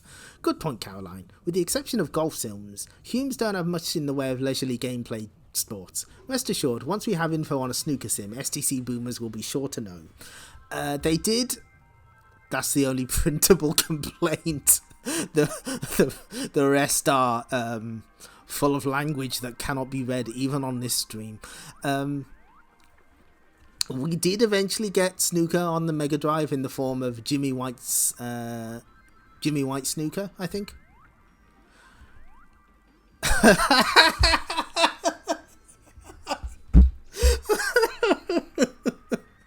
Okay. Try and guess what Jimmy White. Yeah, Jimmy White. I wasn't sure if it was Whirlwind Snooker or just Snooker. Thank you. So try and guess what this is based on. Do flying foxes dream of electric sheep? Prepare to find out in Zone Runner and the Flock. What are they doing? What are they parodying? What are they ripping off? Come on. You know what they're ripping off. You know it in your heart. Snatcher. Yes. Correct answer. We won't be seeing the data strip for the next couple issues, so we're going to fill this in now. Tell us your name, age, and address. Name, Sniper Honey. Address, none of your business. Age, infinite. Enter your high scores or achievements here. Game, Newman Athletics. Score achievement, beat Tower Topper on my first try. Arcade. Game into strip. What Sega game would you like to see as an STC strip in the future? I think...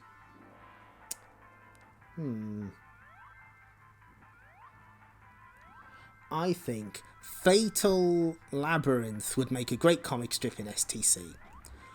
Mega hits this issue. We'll get back to that. We will return to that. Tails has to describe in single words about her mother. So, we got a little extra. For you. So, there were multiple poster mags, which were, had giant posters that came with them that you would detach from the main comic. And we're skipping ahead to the fourth one. The first one only has a poster and information on the Sonic TV shows, which was kind of dry. The second one only has a poster and a guide to Sonic Chaos. The third one has a unique Sonic comic strip, but how do I phrase this delicately? The new character that they introduce is a kind of a racist caricature. So it is not suitable for streaming. However, issues 4 and 7 of the poster mag had Sega Superstars instead. So we have Shinobi. We have a Shinobi one, and we have a Streets of Rage one. Since those series are coming back, we're gonna take a look at these. Way of the Warrior. Hakima Industrial Estate, Tokyo, Japan. He is Joe Musashi. He is Shinobi, the Shadowed One.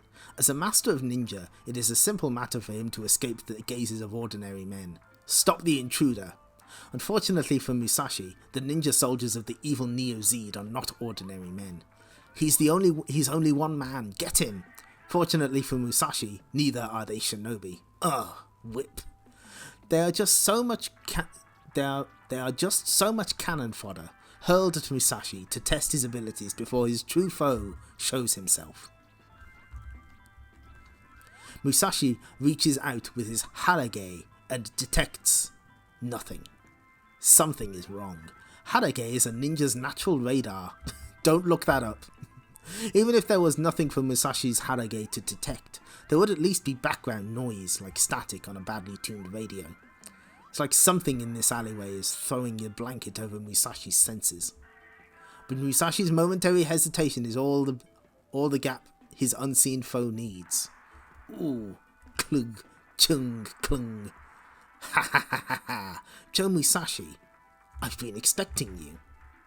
He is called the Void, named after the fifth element in the Japanese classic of sword strategy, the Book of Five Rings. Can anyone confirm? You have been a thorn in the side of the Neo Zed for too long. Fzak, now you die. Woof. Shk. Iron Hand Technique. Musashi knows that some of the old Chinese martial arts masters had this ability, but he didn't think the Neo-Zed capable of such things. But no Iron Hand could be a match for the tempered steel of a Musashi blade. Such blades have been known to penetrate stone. Fazak. Sad. I had thought you a worthy opponent. Ka-chang. Oh my god.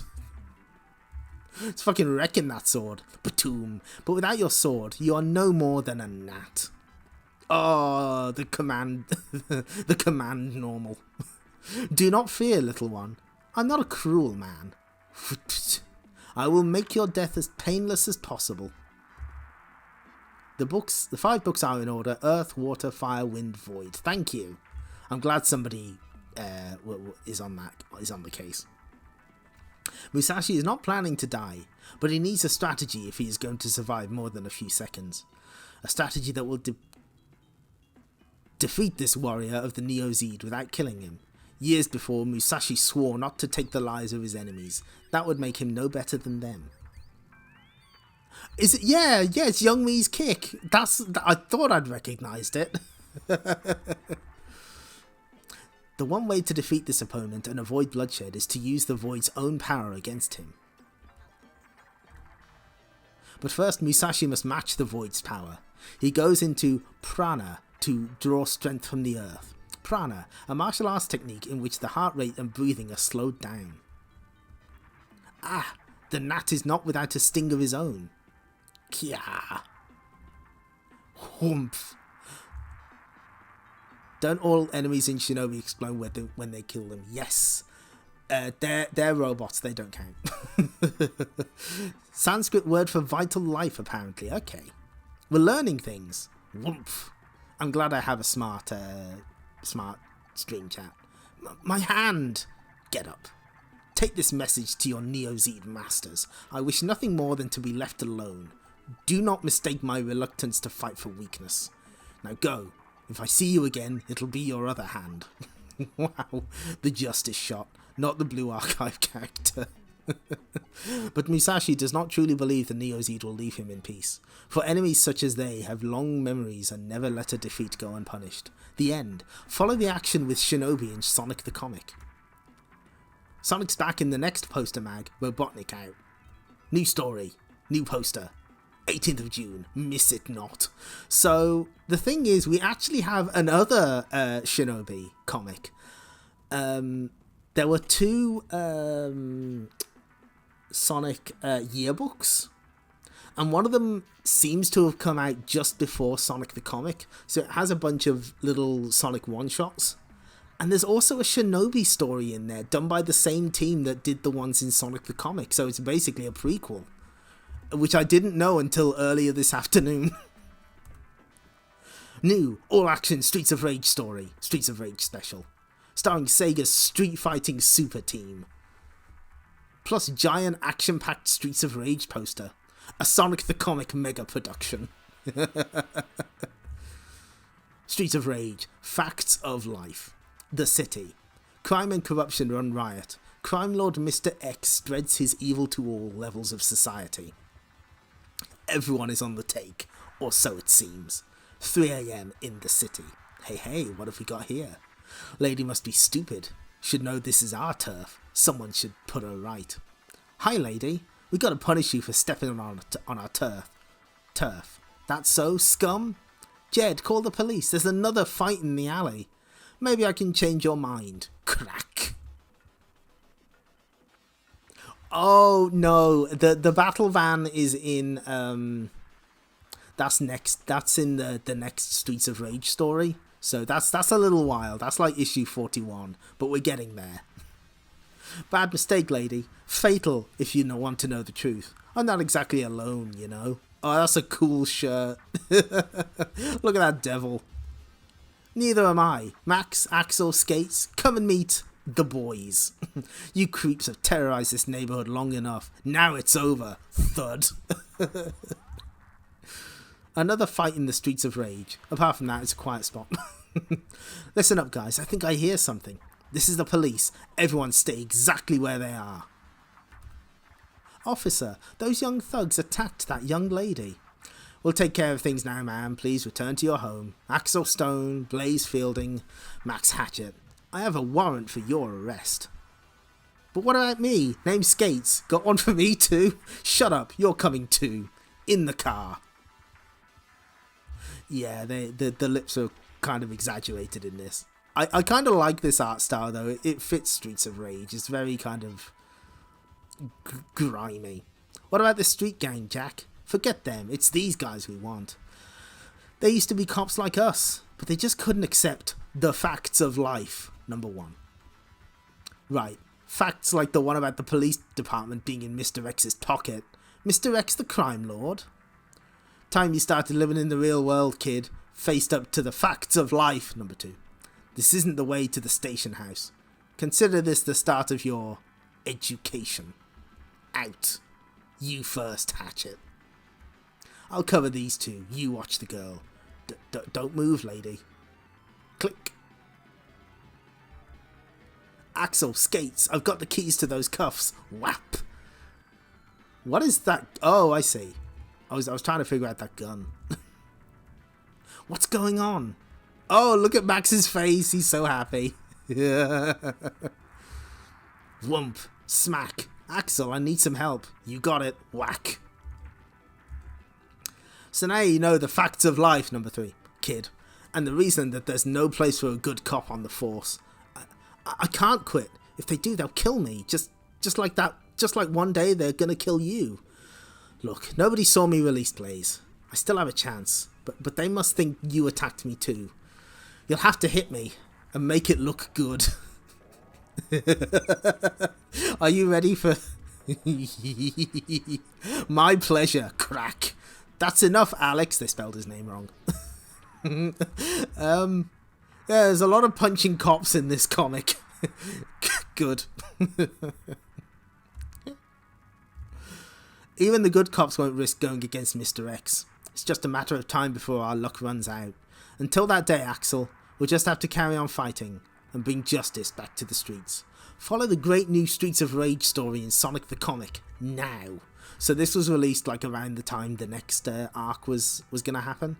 Sonic and Knuckles in the next Sonic the Poster mag. New poster, new story. Number 8, on sale 26th of November. Don't dare miss it. So that is... oh my. So I tell you what, let's go back. We need to have this on screen. Mega hits this issue. List your 3 favourite stories in this issue in order of preference. So, we had the conclusion of Pirate S.T.C. The first 4 parts of Bring Me the Head of Coach Bricker. Sonic's World with Cam and Bert.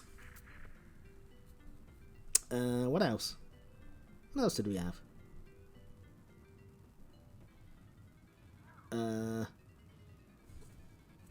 We had the conclusion of the Tails story. That doesn't count. We had some pretty good Sonic stories.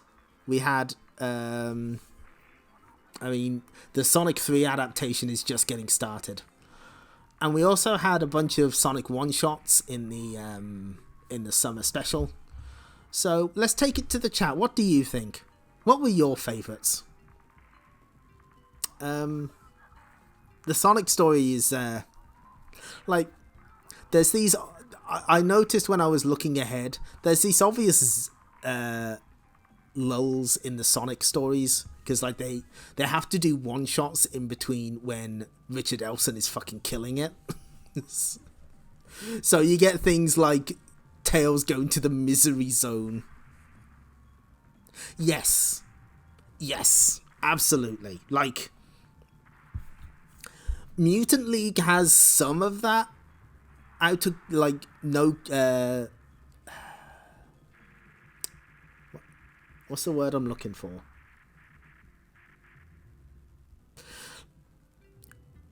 Yeah, like Mutant League has some non sequitur humor, but it feels like, well, first off, as I think the opponent pointed this out, we have a clear, hero, villain motivations. We have something to hold on to. even when Coach Bricker is saying like complete nonsense. And some of it's really funny. I think some of it actually lands. Whereas Pirate S.T.C. feels like someone described Ren and Stimpy to someone and they wrote it down on a napkin and then they spilled their drink all over the napkin and then they're trying to remember what it was.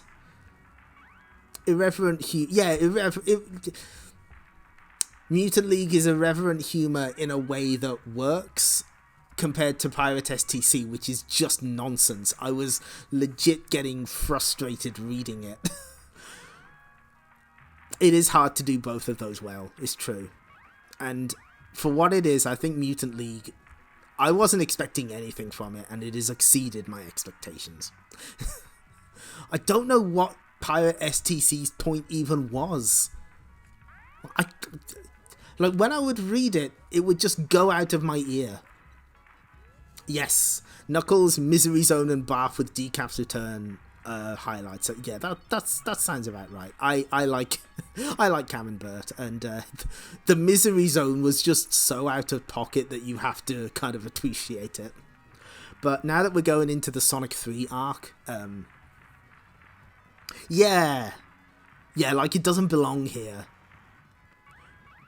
Maybe if they'd had like, because obviously they have to sort of make this slightly for children. Streets of Rage and Mutant League aside. So, like, maybe if they had more creative freedom with Pirate S.T.C, it might have worked, but I don't fucking know, man. I just couldn't, I can't deal with it. It's too much. And it's not funny. But yeah, the Sonic 3 arc it has like a lot of really great art and a lot of nice adaptations of things you'd see in the game, while also tying in some of the comic exclusive characters. Captain Plunder might be returning. Ooh, got your attention now, haven't I? However, the next time we do S.T.C, I think we're going to take a slightly different tack. Cam and Bert are the stars. True, absolutely, yes. I agree. I like them. I think it's going to be a while before we see another big star come out of Sonic's world, but there are more on the way. The next time we do S.T.C, I think we're going to take a slightly different approach.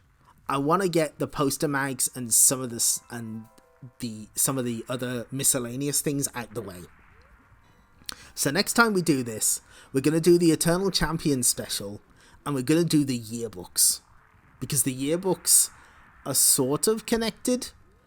The first one especially does have some of the team that worked on Sonic the comic work on it, including a Shinobi story. The second one doesn't have quite as much of a connection, but it's also one that I still have. I actually have a copy of it. I didn't have the first one. I kind of wish I did. So, and there's some pretty interesting stuff in there. Yeah, was it the one with... Actually, you know what? I can load it up now. Hopefully this works. Is it here? Specials, here we go. So here's the first yearbook. Win a Mega CD in our great free-to-enter competition. So that's the first one. And then there was the second one. This second one is the one I had. Oops, spoilers.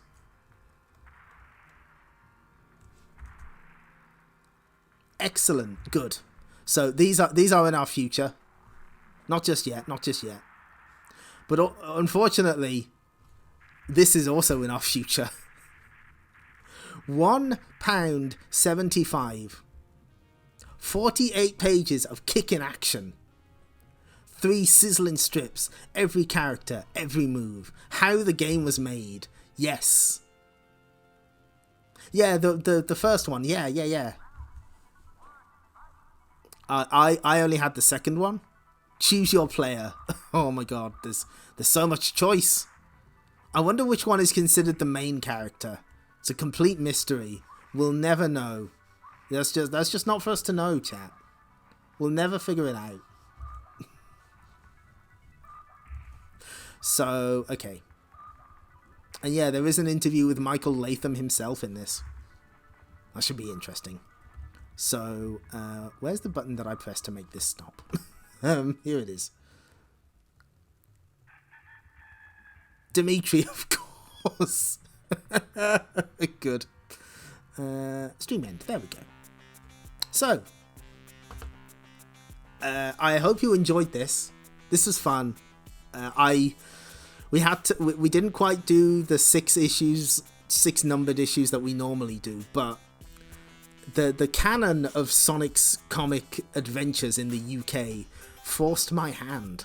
So next time we're gonna do all this extra shit. We got a couple of Sonic stories, but we also have Eternal Champions. So, you know, please look forward to it. Thanks for pie-assing. I do my best. We never have to think about Pirate S.T.C. ever again. It's gone. It will haunt us no more. It's all over now. Thanks everyone for stopping by and for the subscriptions and the bits. Next stream, I think I might take a break from Samurai Showdown.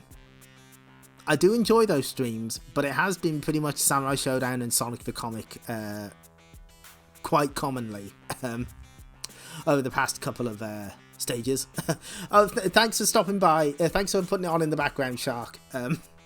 Hopefully you didn't hear too much of me losing my mind at Pirate S.T.C. I appreciate you. No longer will it darken our door. So we're not... I'm considering my options, but I think what I want to do next Wednesday is play the game that everyone wants me to play. That's right. We're going back to Arcade Archives. We're doing a variety Arcade Archive stream because we're playing Newman Athletics. Because it's... you can play Newman Athletics on your modern gaming system. Your modern computer game console. And I fucking love Newman Athletics.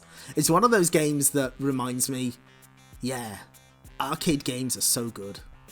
Arcade games are the best. So we're going to play that, and we're going to play a bunch of other Arcade Archives games. Format at last, the only use for a modern computer machine. It's the only important release of 2024, quite frankly. Sharon is back. Sharon and all the other Newman athletes are back. They'll show you the best events.